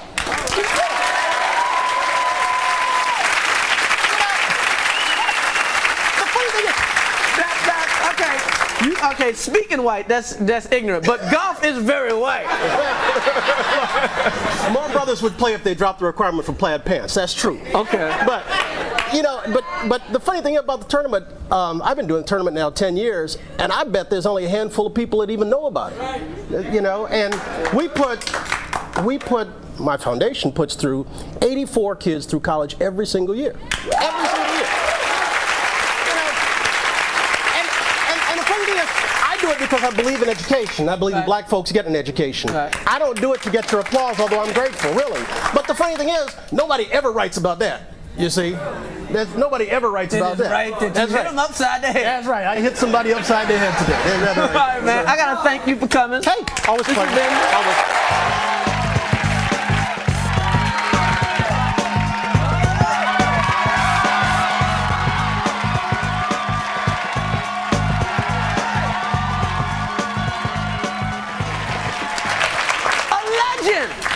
Now, I want everybody to watch this. You loved Dorfon Golf. You howled at Dorfon Fishing. Well, get ready to rupture multiple internal organs with hearty, out-of-control laughter as you watch Dorfon Crack.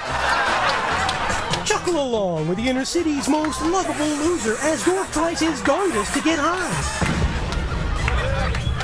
Damn these cheap-ass crack pipes. And to get paid. Sir, could I interest you in a VCR for about $50? $2 for that. So,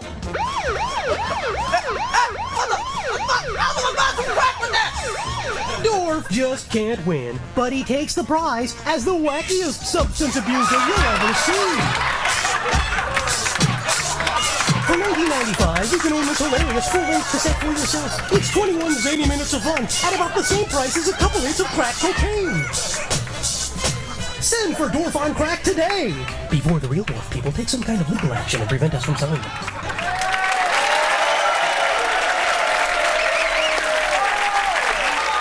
Hey, there's been a lot of controversy about euthanasia or mercy killings, and it's mostly centered around Dr. Kevorkian. Well, what most people don't know is that there's another doctor who has assisted in hundreds of suicides all over the country, and his name is Dr. Peter Johnson, and he's my next guest. Please welcome Dr. Peter Johnson.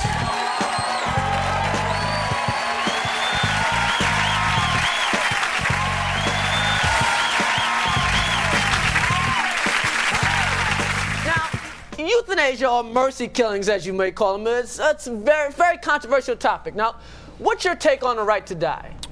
Well, Chris, I believe that every human being has the right to decide for themselves if life is worth living. I've devoted my life to this principle by helping those who are crying out for the release of a merciful death. Now, I understand that you've taken part in hundreds of assisted suicides. That's right, Chris, I have. Now, some people criticize you, saying that what you do is just murder. Those people are ignorant, Chris. The fact is, I've videotaped everyone that I euthanize. And each tape, they positively state their intention to commit suicide. Now, do you have any tapes that you can show us? Yes, as a matter of fact, I do have a couple clips. Oh, good. Now, this first one is a young man who was suffering from a terrible medical condition. Okay, let's take a look. Please state your name. Ed Connors. Mr. Connors, why don't you tell us about your medical condition? Well, I have a knee injury. Last summer my knee went out. It hurts pretty bad. And you've tried getting treatment? We have had 3 operations, but it still hurts. It's hopeless, isn't it? Well, yeah, my knee still hurts. You want to die, don't you? Wouldn't you like for me to take the pain away? Well, yeah. I thought so. And you made this decision of your own free will. What kind of thing is this? Never mind, Mr. Connors. You don't need to say anything more. I know you feel the pain. I suggest we get this over with.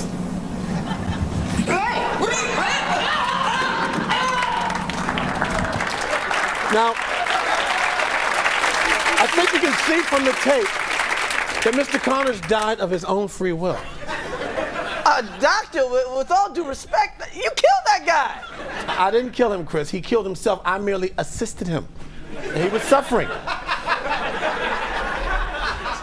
But you didn't even do it painlessly. I mean, you strangled the guy.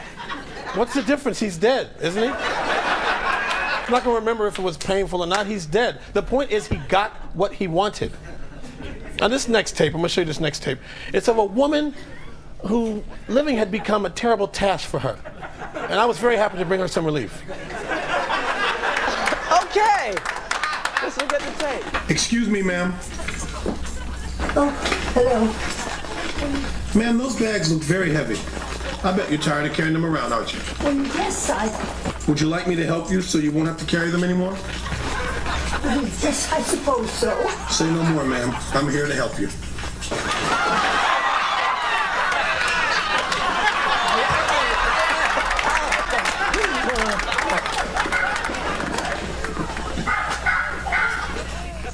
Stop the tape!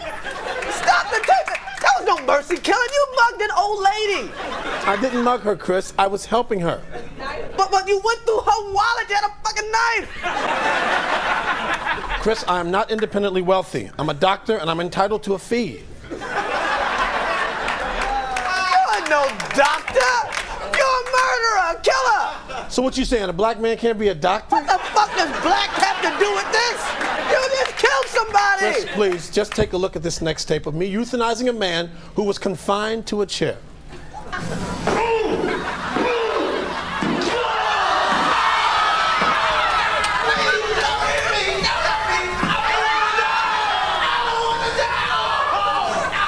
Okay. Now that guy was actually saying, if I'm not mistaken, he said, "I don't want to die." Do you call that a suicide? Chris, I mean, some people, after they make the brave decision to take their own lives, right before the actual act, they have second thoughts. They have what I call the fear of death. Now, it's my job to see them through that time of doubt. No. You're no doctor. You're a fraud. Chris, I beg to differ. Sir, is that a cold you have? 1 second, I'll be...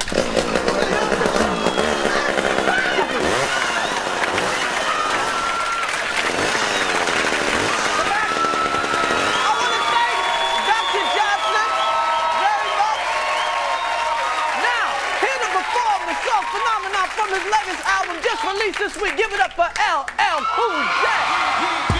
Yeah. Come on, hold it. Hands in the air. BB, you and the crew. Hold it. Baby girl was draped in Chanel. Said she loved Tupac, but hates some LL. Seen her at the bar with anklets and toe ring. Take a prince, turn him into a king. Standing at her in the limelight, curly white. Said a man get paper, but he don't live right. These emotions flowing inside the club. Do you really want to thug, or do you want love? She get the paper when it's time to get it. Keep these clowns thinking like Chapel quitting. Honey smoke, make it click, feel it in their throat. No joke, all these love letters they wrote. Behind every player is a true player. Bounce you up out of there, push the check. Taste the choice, have it nice and moist. Or play paper games and force the Rolls Royce. Come on! Come on! About your seats! Hands in the air from side to side! Come on, let me hear you say yeah! Say yeah! Now scream! Hold it! You was king of seduction, cop consumption. Now she with a cat that work construction.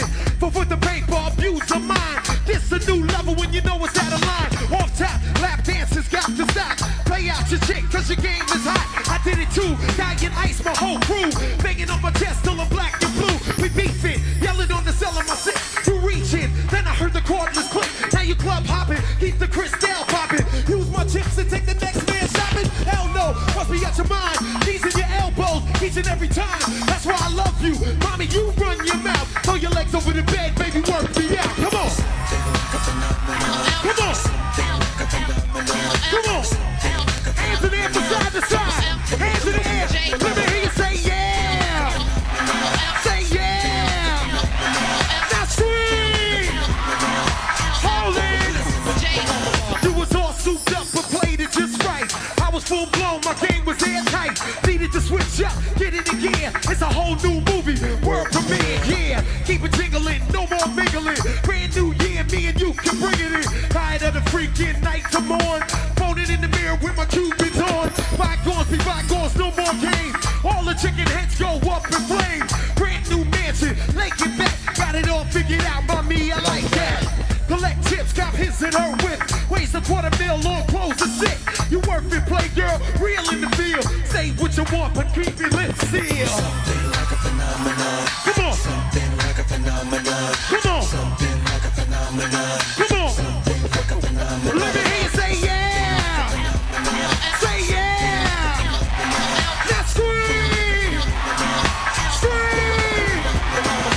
Raise the roof. Come on, raise the roof. Come on, raise the roof. Come on, raise the roof. Let me hear you say phenomenon. Say phenomenon. Say phenomenon. Now scream.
Coming this fall from Ignite Pictures, from the critically acclaimed associate producers of Booty Call, New Jack City, Waiting to Exhale, Set It Off, and Above the Rim. It's Soundtrack the Movie, the first film ever to star nothing but songs, and also starring Chris Rock. Soundtrack the Movie, starring the music of the Notorious B.I.G., Master P, SWV, BBD, TLC, NWA, ABC, PMD, AWB, A&D, BB, and CC, and also starring the acting of Chris Rock. Soundtrack the Movie. Watch Chris get thrown out to the sounds of You Need Me, the Gap Band. Watch Chris beg his way back in to the sounds of Yvette Michelle.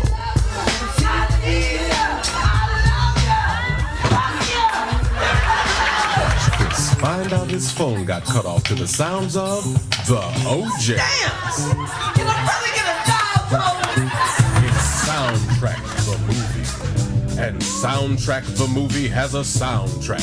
Soundtrack the Movie soundtrack featuring songs by All for One, KRS-One, 112, 311, 702, 911, The 69 Boys, Lost Boys, Barrio Boys, Ghetto Boys, Boys to Men, Men at Large, and Bon Jovi. Joel Caesar says, no black movie has had a soundtrack like this since the last black movie. It's Soundtrack the Movie. Cut that shit down! It's Soundtrack the Movie. Soundtrack the Movie soundtrack now available on Ignite Records and Tapes. From New York City, it's the Chris Rock Show. Tonight, Representative J.C. Watts Jr. Musical guest, Busta Rhymes. Plus, musical director, Grandmaster Flash. Ladies and gentlemen, Chris Rock!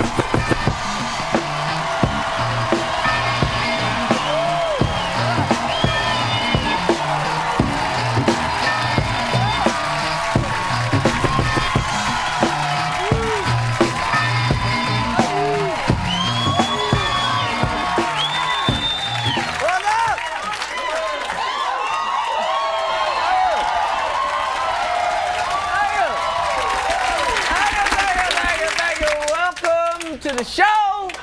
My name is Chris Spencer. It's a big week. Another big week.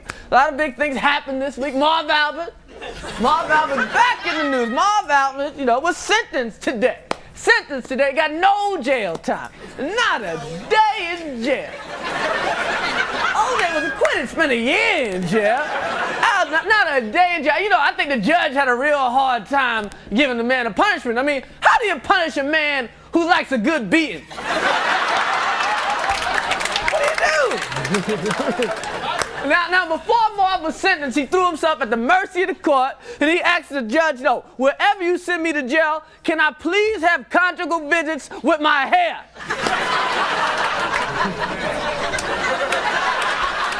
It was also announced this week that the post office is going to start issuing a Kwanzaa stamp. A Kwanzaa stamp, yeah. It's going to be, yeah. That's right. It's going to be the first stamp that you can buy on layaway. That's right. I put 4 cents today and 9 cents every other month. That's right. Now, tomorrow is the Million Woman March, right? The Million Woman March. The Million Woman March. Okay, calm down. It's like a damn spinoff. That's right. Tomorrow in Philly, and keynote speakers plan to give speeches on topics such as female empowerment, positive black role models, and Denzel's ass. Now, I'm not sure the whole Million Woman March, is gonna work, because one one of the themes of the march is returning to African values. That's right, the black women returning to African values. Say, I don't care what you say, black women are not gonna give up their hair relaxer. They're like, hey, what's my touch-up got to do with the community? Touch-up ain't hurting nobody. Now women who are attending say that it's going to be a good day to reflect on family values. Well, men who are not attending say it's going to be a good day to watch porno. That's right. You can cut the volume up. Had to be in the next room. Honey, what's that? Oh, somebody getting killed. Now, the Million Man March was sponsored by the Nation of Islam. The Million Woman March is being sponsored by Lady Foot Locker.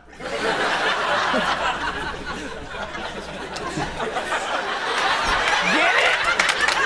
Now, students at the University of Mississippi, or Old Miss, whatever you want to call it, have voted to discourage fans from waving Confederate flags at athletic events. That's right. When somebody get a touchdown, they pick up Confederate flag. Kind of messes that. Kind of shit, a Confederate flag.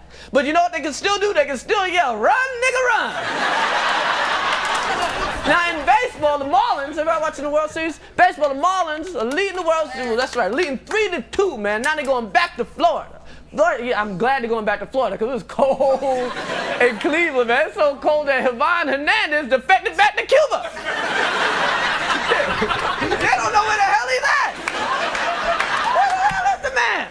That's right, this has been the lowest rated World Series ever, man. Nobody's watching the World Series, man. And NBC is starting to panic. That's right. On the next game, in order to boost ratings, they're going to have Ellen DeGeneres tongue kiss Hannah Stone.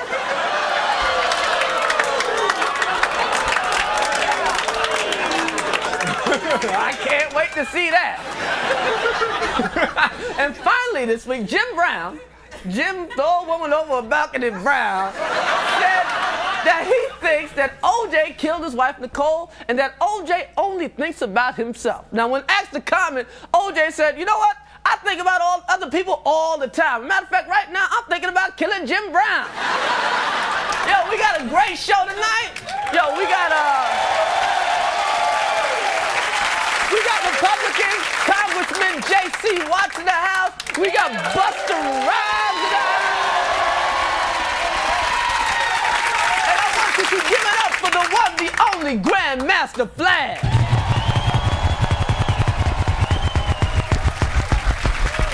That's right. He is the Grandmaster. He cuts faster than any known. Okay, now there's a new reality-based show coming to HBO this fall. It's one of my favorite shows. I can't wait for y'all to watch it. It's called No One Called 911. Here's a segment. Please take a look.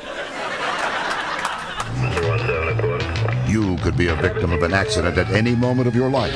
Suddenly, your life will depend on these professionals. At a moment's notice, they will be by your side unless no one calls 911. 101, cancellation receipt, thanks.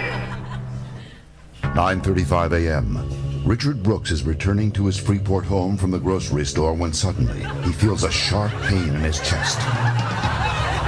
It felt like I was hitting the chest with a sledgehammer. I've never felt pain like that before. 9:45 a.m.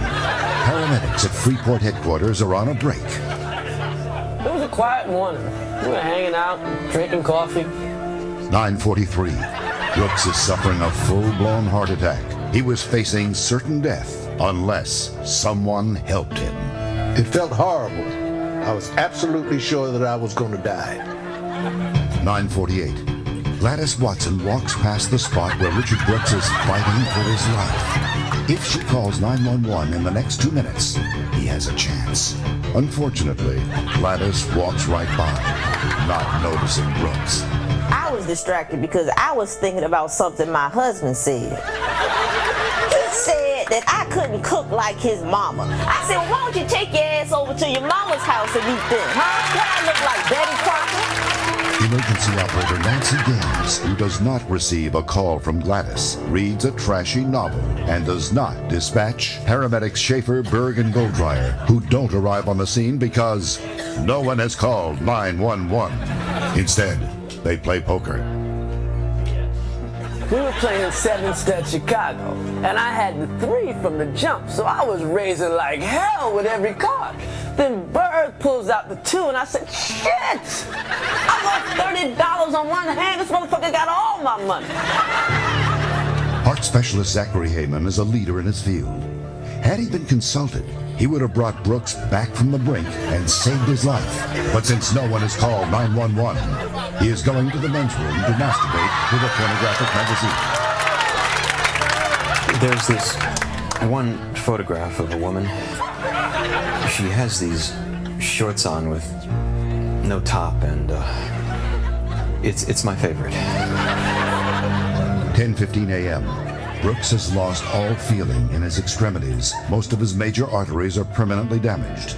At least I couldn't feel the pain, but I was acutely aware that my life was over, which is terrifying, let alone the terrible feeling of being neglected by the world. Left there to die alone, and that's when those fellas showed up. Gang members Johnson, Sloan, and Green arrive on the scene. They immediately recognize Brooks' symptoms, knowing he was at death's door. They rob him because no one has called 911. Motherfucker only had $3 in his wallet. $3 in his wallet. That was bullshit. You know that was bullshit. Having plenty of time with their victim, due to no one calling 911, they shave Brooks' head. 10:30 a.m. 80-year-old Joseph Laxell finds Richard Brooks, but he too has a heart attack. Meanwhile, at Freeport headquarters, paramedic Jeff Schaefer's shift is ending. I went over to Bridget's house, right? Yo, Bridget is fine. She's ready to go all day long. Like, yeah, Bridget. Ooh, yes, yes, yes. 10:35 a.m. Richard Brooks died. All hope was lost because no one called 911. So now I'm dead, which is awful. I mean, I was an old man, but I didn't want to die. I wish someone would call that number.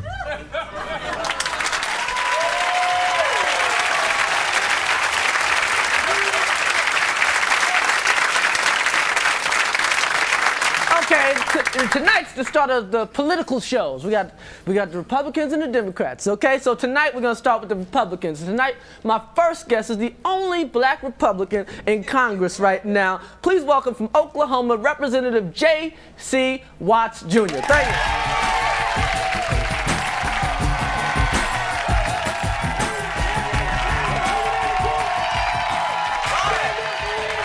Okay. Now, you're the black Republican guy now. I understand, like, Colin Powell being a black Republican because, like, Bush gave him the job. And what's he going to do?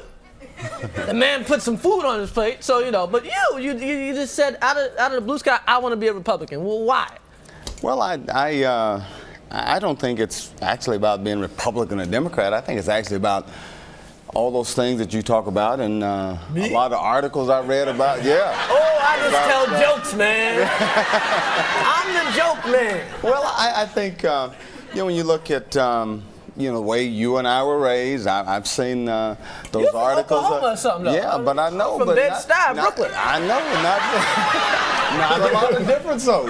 When you talk about layaway programs, I'm familiar with that. Okay. I saw the other night, on Letterman, you were talking about that you go buy those boxes of rice with just rice on the front. Oh, yeah. You're not, didn't say Uncle Ben's and, Just said rice, yeah. That's right. I can relate. What that got to do with being a Republican now? It's all about living the values and the principles that you were raised under. And I think that for me, being a Republican, that was the route that I needed to take. I became a Republican back in 1989, and I thought that was best for my family and I, and that's where I am. Do you feel a little uncomfortable? Because I went to the Republican convention. I went to both of them because I was covering them for Comedy Central. Didn't you feel a little uncomfortable being the only black guy around? There was no place to get some hair grease or nothing. You know what I mean?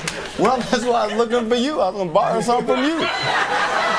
You had some, didn't you? Oh, yeah. Well, I said, yeah, I got a little curl, though, Well, no, I think, I mean, do you feel like you got to feel a little uncomfortable there? I'm comfortable wherever I am. Really? I get a little scared, I've man. been the first before. I've been the first before. You the only. Do they treat you bad? Are they nice to you? Because I know somebody's like, look at this nigga here. I know you got a little bit of that at first now. Well, but let me tell you, I remember the days that you had to sit in the balcony of the movie theater, couldn't sit down below in the white community. I remember the days you couldn't swim in the public swimming pool. Be 40 next month. Be 40, okay. Yeah, November 18th. You just remember them days. I remember those days. You was like 2, I can't go there. No, I was actually. I'll take the chocolate ice cream. I was actually 4. Oh, okay. You was 4. Okay. But I remember those days, and so. But I've never chosen to say I was gonna be or I wasn't gonna be because of my skin color. I mean, if you want to be a comedian, you don't say, well, I'm black, I can't be a comedian, and I don't say, I'm black, I can't be a Republican, or I can't be a Democrat, I can't be independent. This is America. No, it's cool. We have the freedom to do what we feel like we need to do. And you've done well with your life. I'm like, shit, if one of my little brothers turned out like you, I'd be happy as hell. It's like, I'm telling the truth. But I'm just fascinated by the whole thing because it's like, because the Republicans, okay, to me, both parties are kind of the same. They really are. Except, like, the Republicans, they kind of, it's not that they're anti-black, but they kind of got like these code words for black people. And I know what they're doing. They're like, yeah, we're trying to get rid of welfare. And they really saying blackfare. You know what I mean? But they try that all the time. It's like welfare, mothers. But Chris, it's more whites on welfare than our blacks. I know, but when you say it, just the connotation. And let me when a white man says welfare, you think black people. Exactly. Right, but exactly. That's right. But I think that's important. And you know that, and I know that, and you down with the guys that are saying that.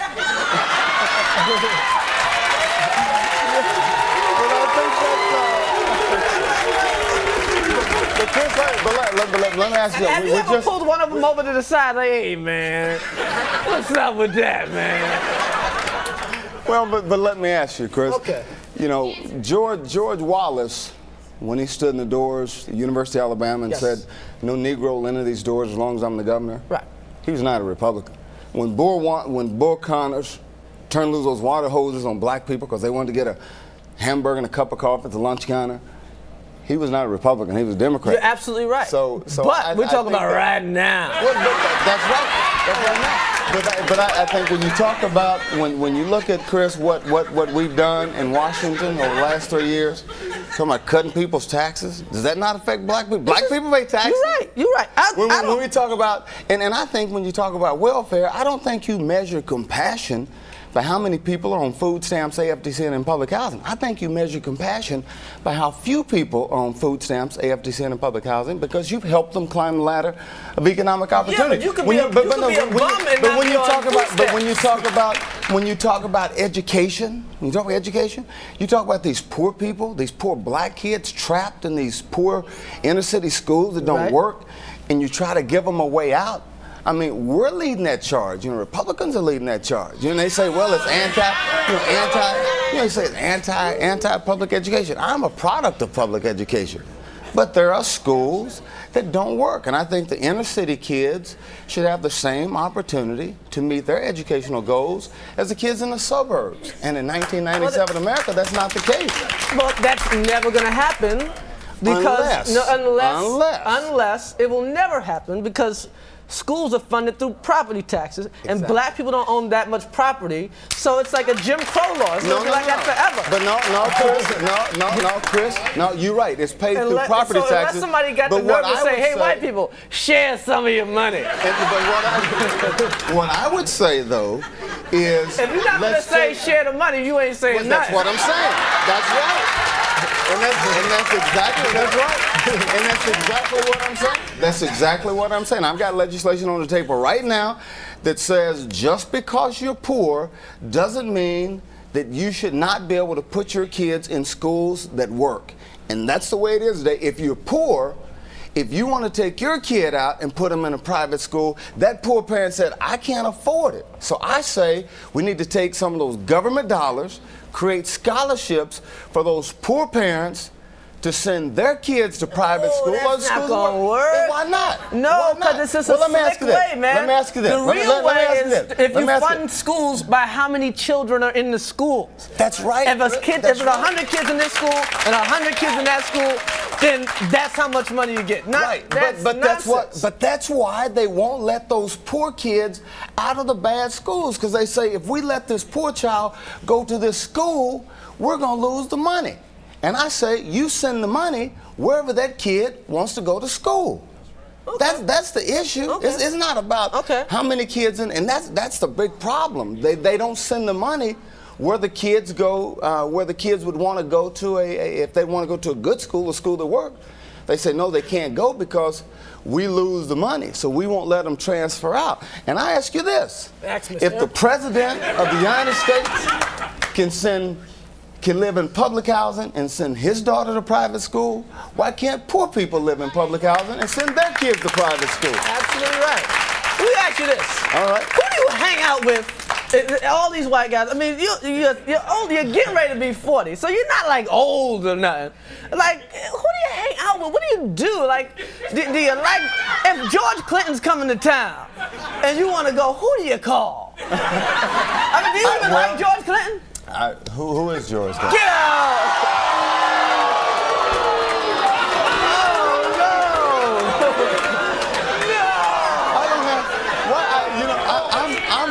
I'm married and got 5 kids. I can go out with my wife and kids. I don't need to be. What do you do? What do you do? I'm assuming you're saying Ryan wouldn't go to a concert. I don't go to concerts. Really? I don't go to concerts. You don't do anything? I don't have a reason to go to concerts. I'm happy. I'm watch happy. Cartoons? I go to Little League. I go to Little League baseball games, Little League soccer games, Little League basketball games, Little League football games. I know you got a TV in your house. Yeah. What do you watch? Watch the Dallas Cowboys on Sunday afternoons. Go to Bible study on Sunday morning. Okay. Saturday nights, sometimes I'll go to a movie with my wife, or I'm speaking somewhere around the country. Okay. You know, I don't watch a lot of TV. I've got a TV. I don't watch a lot of TV. What did you do when you was a sinner? I watched the Chris Rock show. Thank you very, very much. Ladies and gentlemen, J.C. White.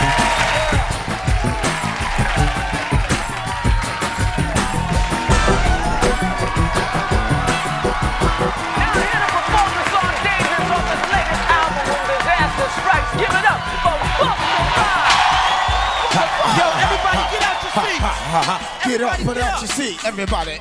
Get up out your seat, everybody, Get out your seat, everybody, Get up out your seat, everybody, Get out your seat, everybody, Come on. What? Buck wild to all of my people who don't care. Floss like a bunch of young black millionaires. Thinking you run me in my dirt, stacking my ones. Guards so let them dress up in the mutual funds. Blowing the horn, that's just the very day I was born. Never dream I see a nigga land, saving the lawn. Dangerous, my nigga should be accurate. Have to get my flow be so immaculate. Hey yo, watching my dough, sipping my bones. Sipping this slow, the pretty bitches saying hello. Anyway, gon' have a display. Oriole, little honey dip whipping a little cabriolet. I don't mean to hold you up, but I got something to say. So it'll only give you hot shit every day. Afraid of us, you know this ain't a game to us. You strange to us, that's why we getting dangerous. This is serious. We could make you believe in us.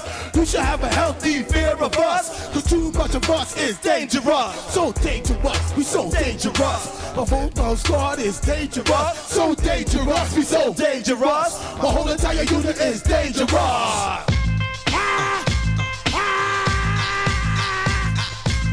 my real live niggas, throw your hands up. Throw your hands up. I said, throw your hands up. All my real live niggas, throw your hands. So what? All my real live niggas, throw your hands up. What? All my real live niggas, throw your hands up. One more time. All my real live niggas, throw your hands up. Where you at? Everybody, throw your hands up. Throw your hands up. All my real live niggas, throw your hands up. Throw your hands up. All my real life, throw your hands up. Ain't got me trust, yo, it's a bus and you heard of us, gonna be murderers. Ain't got me trust, yo, it's a bus and you heard of us, gonna be murderers. A lot of niggas just wondering and they curious. What? Me and my unit doing it so mysterious. Curious, all of my niggas are serious. Shook up that you walking around, fearing us. What? Right, baby, like you don't wanna be hearing us. Gotta listen to how radio be playing us. What? 30 times a chase you to make you delirious. Damaging everything all up in the area. It's funny how all the niggas be always serving us. All up in between their ass, wanna carry us. It's a good thing I hit them off with the alias. Various chickens that wanna marry us. Yo, it's flip mode. Stupid, you know we bout to bust. The label preparing us, what? Like the dust, instead of you making a fuss, what? People know better cause there ain't no paying us.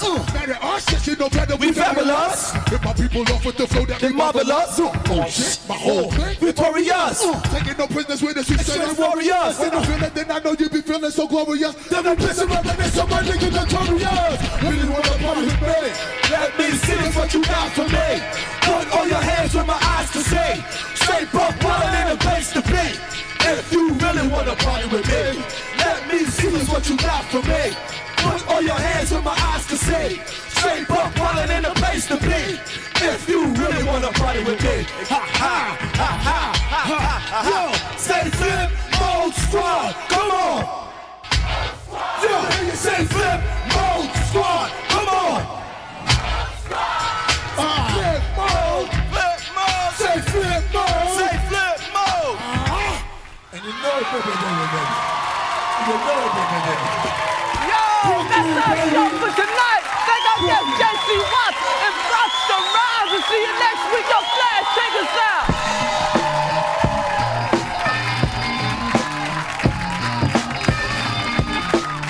The Chris Rock Show was brought to you by Soundtrack the Movie. It made us laugh, it made us cry, it made us do the bounce.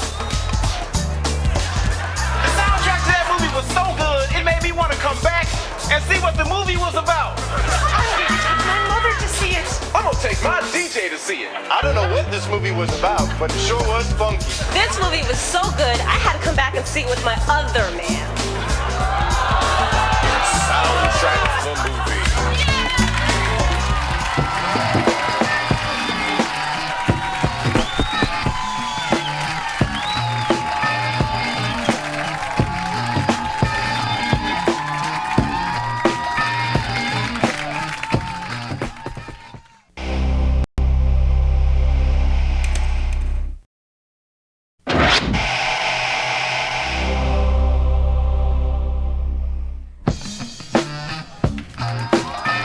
From New York City, it's the Chris Rock Show. Tonight, comedian Chris Spencer. Musical guest Bobby Brown. Plus, musical director Grandmaster Flash. Ladies and gentlemen, Chris Rock!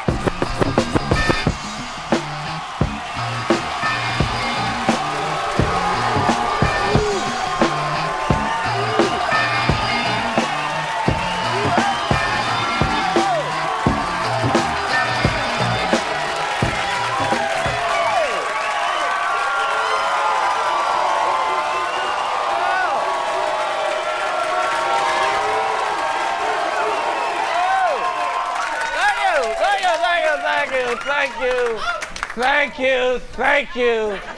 Oh, thank you. Oh, sit down. Oh, you're sitting, well, sit lower. Thank you, everybody, for coming to the show. It's been a crazy week, insane week. What happened this week? Mike Tyson, you know, Iron Mike, Bitey McGee. Mike Tyson was injured in a motorcycle accident this week. That's right. You know what the bad news for Mike? Not only did he break a couple of ribs, but now the motorcycle is suing him for $10 million. They're gonna take all Mike's money. That's like more sports news. The Dallas Cowboys, they lost again last week. The Cowboys 4-4, man, and they are. Cowboys are in danger of missing the playoffs, man. Now, Coach Barry Switzer said, yo, we got to get back to doing the things that made us a championship team. That's right. Fucking strippers and smoking crack.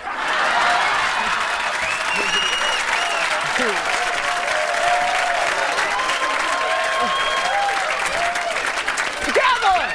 You know, it's the Cowboys. Now, in New York, desperate challenger, Ruth Messenger, the one she's going against Giuliani, trying to be the mayor, said Mayor Giuliani does not deserve credit for New York's drop in crime. She said, hey, have we forgotten about Spider-Man?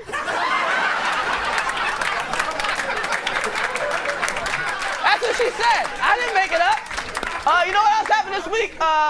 Method Man of the Wu-Tang Clan was arrested and charged, he's gonna go to jail or something. He was arrested for beating up a security guard. That's right, Method, he came to bring the pain, Method did. Now, Method Man, it's wild, he's gonna have a hard time in court, man, because the only character witness he got is the old dirty bastard.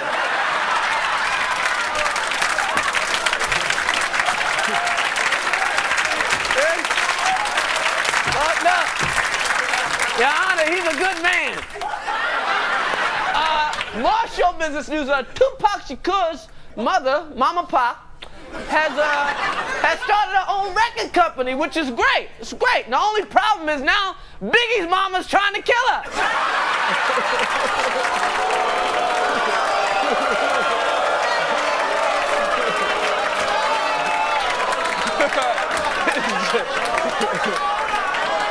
Hey, that shit was funny. Fuck all y'all. If you like that one, here's a new one. Now, anybody hear about the guy? What's the guy, the Milli Vanilli guy who's giving everybody AIDS? The guy, what's the guy? The new Sean. He ain't like the old Sean.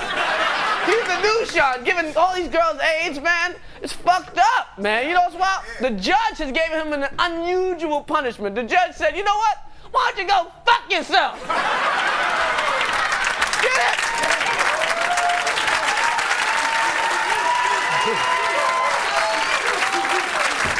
And finally, the Million Woman March.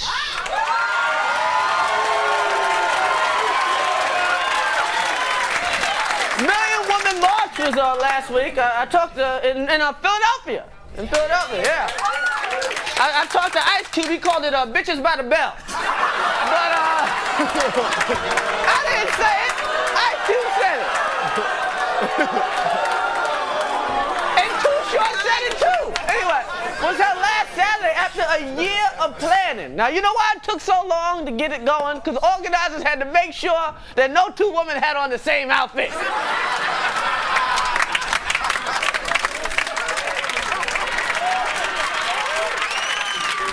You know, at the Million Woman March, there were moving speeches from people like Maxine Waters, Winnie Mandela, and here are some inspirational words from the lovely Jada Pinkett.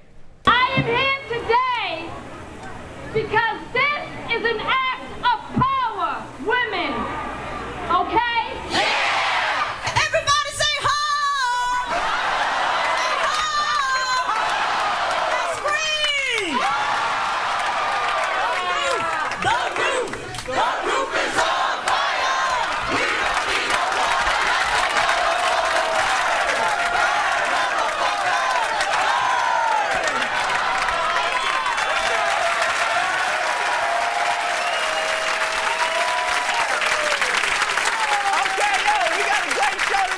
We got Chris Spencer in the house. We got Bobby Brown in the house. And I want you to give it up for Grandmaster Flash.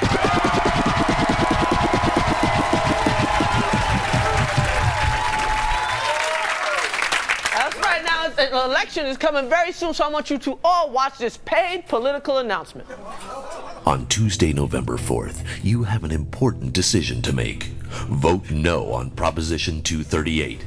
The fat cats in Washington are telling you that 238 will lower your property taxes by 5%. But read the fine print. 238 will also cut Medicare allowances and replace the American flag with a piece of bubble wrap. The free-spending Democrats want you to think 238 will help underprivileged children. But read the fine print. It says underprivileged children can kiss my ass. Sure, under 238 your property taxes will go down, but pancakes will cost $1 million each. Big business Republicans don't want you to know that 238 is the number between 237 and 239, but it is. Sure, Prop 238 will save you some tax dollars, but read the fine print. It says anyone caught reading fine print will have their eyes removed. And if that's not bad enough, 238 will change the national anthem to Baby Got Back. I like big. What kind of country takes off their hat to sing Baby Got Back and salutes a piece of bubble wrap? Not America. If 238 passes, America will be officially referred to as Poopy Land. Sure, your property taxes will go down, but do you really want to own property in Poopy Land? I'm Al Sharpton. Vote no on Proposition 238, or we'll all be living in Poopy Land.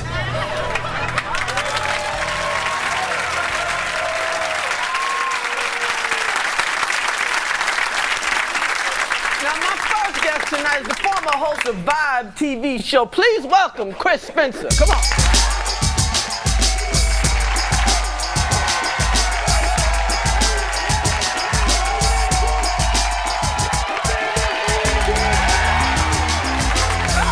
What's the deal, baby? Spencer, man. Yes, sir. All right.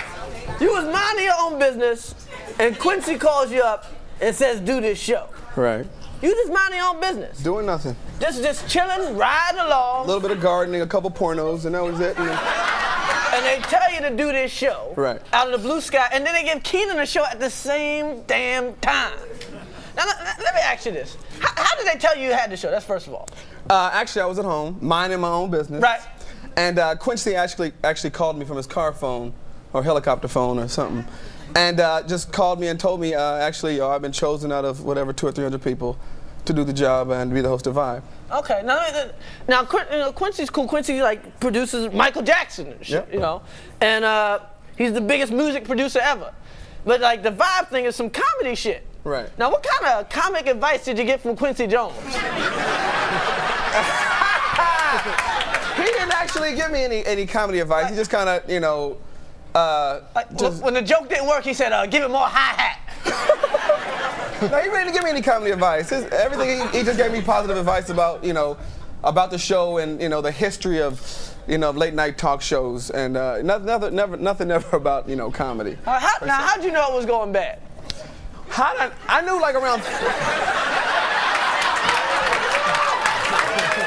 When y'all stop watching. No, was you coming down the elevator? Hey, this ain't funky now.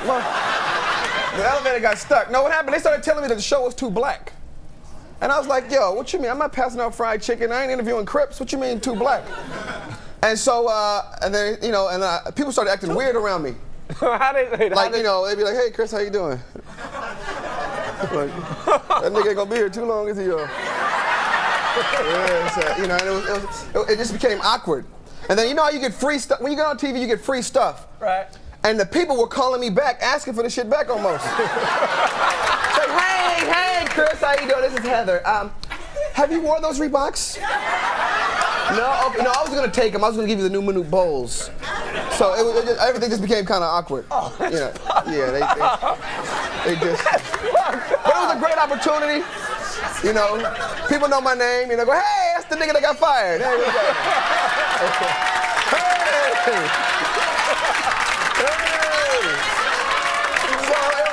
So it was cool. You're taking it cool. I'm good. He got a nice house. I stole this from wardrobe of the show. I'm all right. I'm gonna be all right. Let me ask you, how did they tell you that they were replacing you? Oh, now this was the part that was kind of weird. I was at home sleeping, and my grandmother called me and told me she heard on the news that they were looking for a new host. Your grandmother? My grandmother called me, and then I got a page from the producers of the show inviting me to breakfast. I was like, that's some Godfather shit. Yeah. Seriously. And I was like, breakfast? I'm not hungry. Yeah, it was awkward. It was, but you know, hey, I'm here, right? I got to go get on the Chris Rock show, right? And you know what's good? Is that I love, you know, I was afraid that, you know, what was the love gonna be like on the East Coast? And I went to a club last night in New Jersey, the Peppermint Lounge, the comedy club. You ever been there? And the club it was rough last night. It was some brothers was fighting, but I walked in, dudes was fighting, they was beating each other's ass, and the dude stopped, shook my hand, and said, hey man, love your show, and they started fighting again.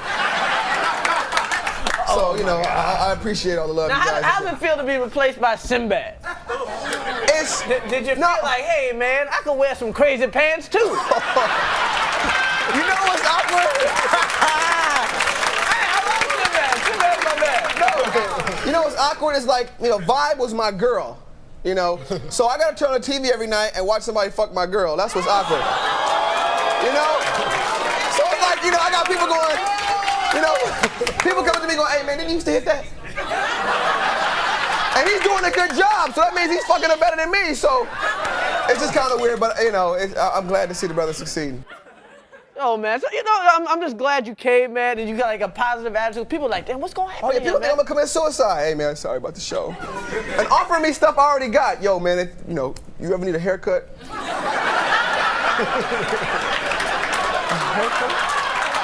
And you know what's, I feel bad, you know, because I'm starting to milk the sympathy. You know, I'm going to the clubs talking to girls, you know, you heard what happened to me, right?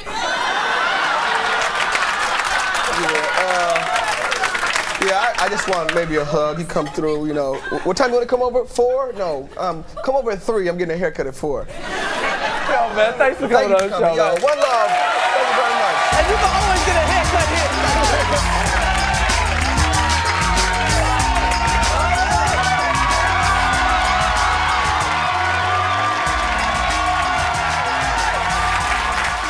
Spencer, ladies and gentlemen. Now today, you know what today is? Halloween. Halloween, trick or kill ya. Today is Halloween, the one day when we want to be scared, you know? You know what people think about on Halloween? Ghosts, goblins, and the creepiest thing of all, death. So in the spirit of Halloween, I hit the streets and talk to some folks who know more about death than anyone else, because that's their job. Yo, check this out. So whatever it is that comforts their heart, that's what we'll do. Has anybody ever gotten a weave sewed into their head like a dead lady? Yes. Had to have a weave? Yes. Do you ever have any sales? Never have any sales. Never a sale? No. Never like a buy one, get one free? No. A dead lady with the weave. And no one even says, is it her hair on that day? They just let her slide. Yeah. She's dead. It's like no one's going, that ain't her hair. What's the craziest thing you've ever seen at a funeral? I've seen 2 sisters fighting over an insurance policy. Okay. Where they pulled off each other's fur coats and hats. And Ooh, child, this is the ticket. Well, I need to talk to you about that because you know goodness well that's supposed to be Nas money is Nas. No, that's not shorty.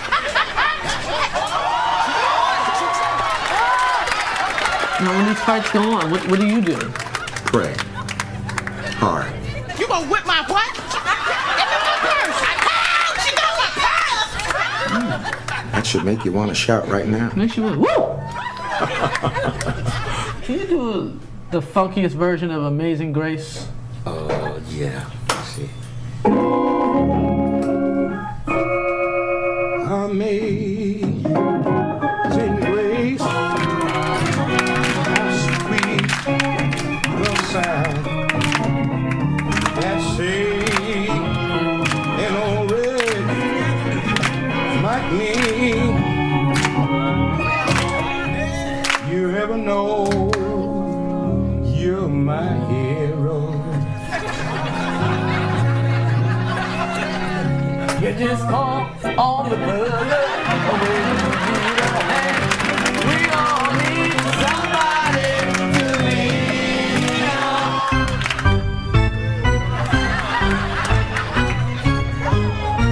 Did you print something like "That's all, folks"? That we might be able to get away with. Now, if your child were to go to school and save another kid's life, would you give him a beating? because that is money out your pocket. You ever pick up fares just to make extra money? So cab service takes them out of the airport? No. If the casket falls out, do you lose points on your license? No. Do you need a special license to drive a hearse? No.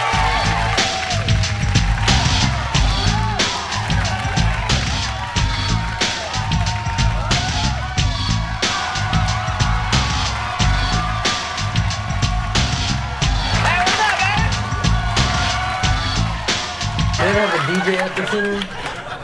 Once.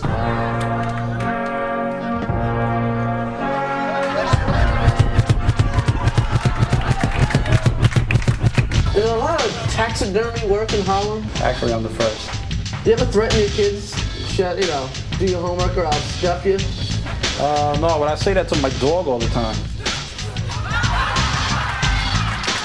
You ever scared they're gonna come to life one night and kill you? No. Unless I'm drunk. Oh, when you're drunk? When I'm drunk, I stare at them and they keep staring back. They ever speak when you're drunk? Nah, they just stare.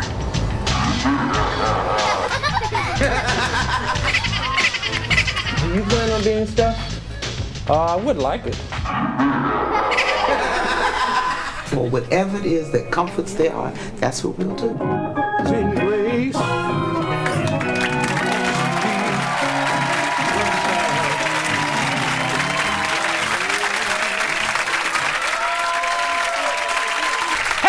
It's Halloween, and for all the kids who stayed home tonight and want to catch up on this week's events, here is the Chris Rock Show's News for Kids. Just for the kids.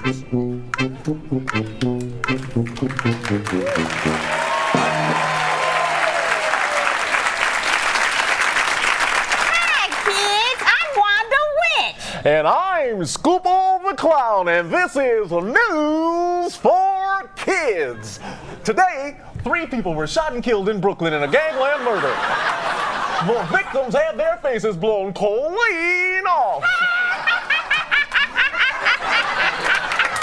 Police are searching for a suspect they describe as somebody with a gun who shot and killed 3 people. One. Clean off. Clean off. Today, killer nanny Louise Woodward was sentenced to life in prison after being convicted in the shaken death of a little baby boy. Woodward admits she shook the baby to try to calm him because he wouldn't stop crying after she had violently slammed him on the floor. Wowzy wee! Oh, that must have been rough. He wouldn't stop crying. In other news, 57 million condoms were recalled this week after the company learned the shipment was defective.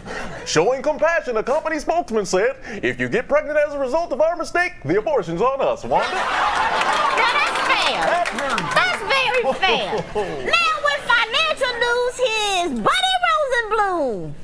Wall Street suffered a record 554-point drop this past Monday, followed by a record rebound of 337 points. Today, the S&P suffered moderate losses. Thanks a lot, buddy. Thanks a lot. Right now in sports is Tom Twinkle-Toes. Thanks, Clown. All right. Well, kids, it looks like old Charles Barkley's at it again. That's right. He's no role model. You know what happened? He was at a restaurant, just eating, when this guy came up and started calling him names. And then the bad man poured ice all over Sir Charles. Sir Charles didn't like that, so he started pushing the guy in the face. "Get out of here. Fuck you. I hate you, you cracker bastard. Take that, you piece of shit." And then he got really mad, and then he picked him up and he threw him through the glass. Just like that, and said, "I hope you die, motherfucker. Die!"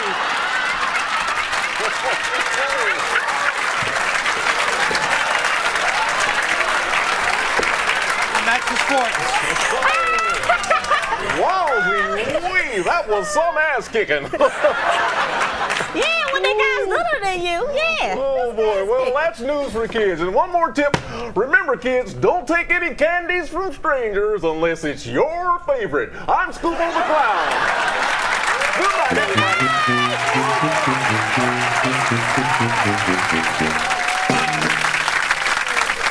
His new album, Forever, hits the stores next week. Here to perform the song Feeling Inside. Give it up for Bobby Brown.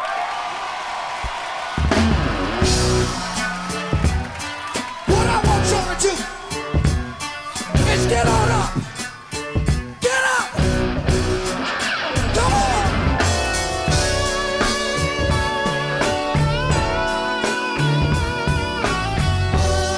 You are now listening to the sounds of Jamal Palmer, baby.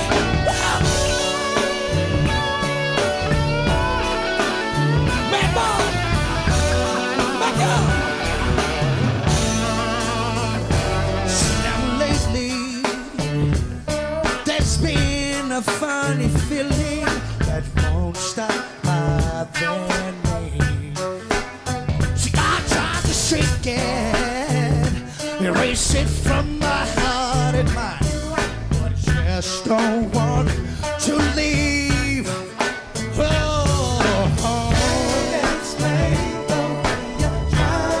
I can't explain the way you drive me insane.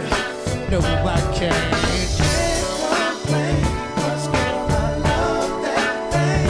Love the things that you do when you do what you do, man. This feeling, baby, this feeling inside. Tonight's gonna be alright. I've got this feeling, baby. This feeling inside. Check it out, check it out, check it out. See, I've been searching, yo, for so long to find the perfect one for me that I can trust in. And I've been yearning for someone to love me, just for me, just for me. Well, well, well, well, I just can't explain the way you drive me insane. No, I can't. Baby, I just can't complain, 'cause I love the things that you do.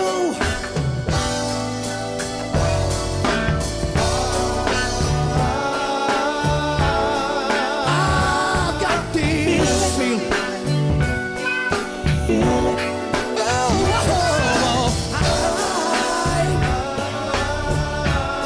Don't you know that Hey, yo. 419, Roxbury, that was my bubble. Want my project's double. Job for Mad Mom, let you know. No matter what happens, when the bury rocks, I remain with my microphone cocked. Out.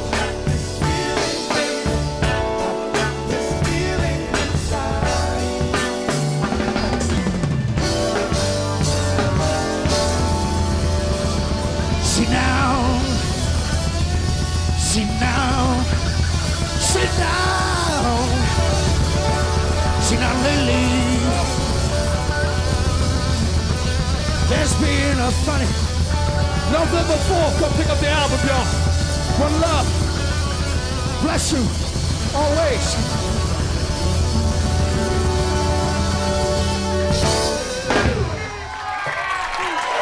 That's our show for tonight. I'd like to thank our guests, Chris Spencer and B. Brown. Bobby Brown. We'll see you next week on Flash. Take us out.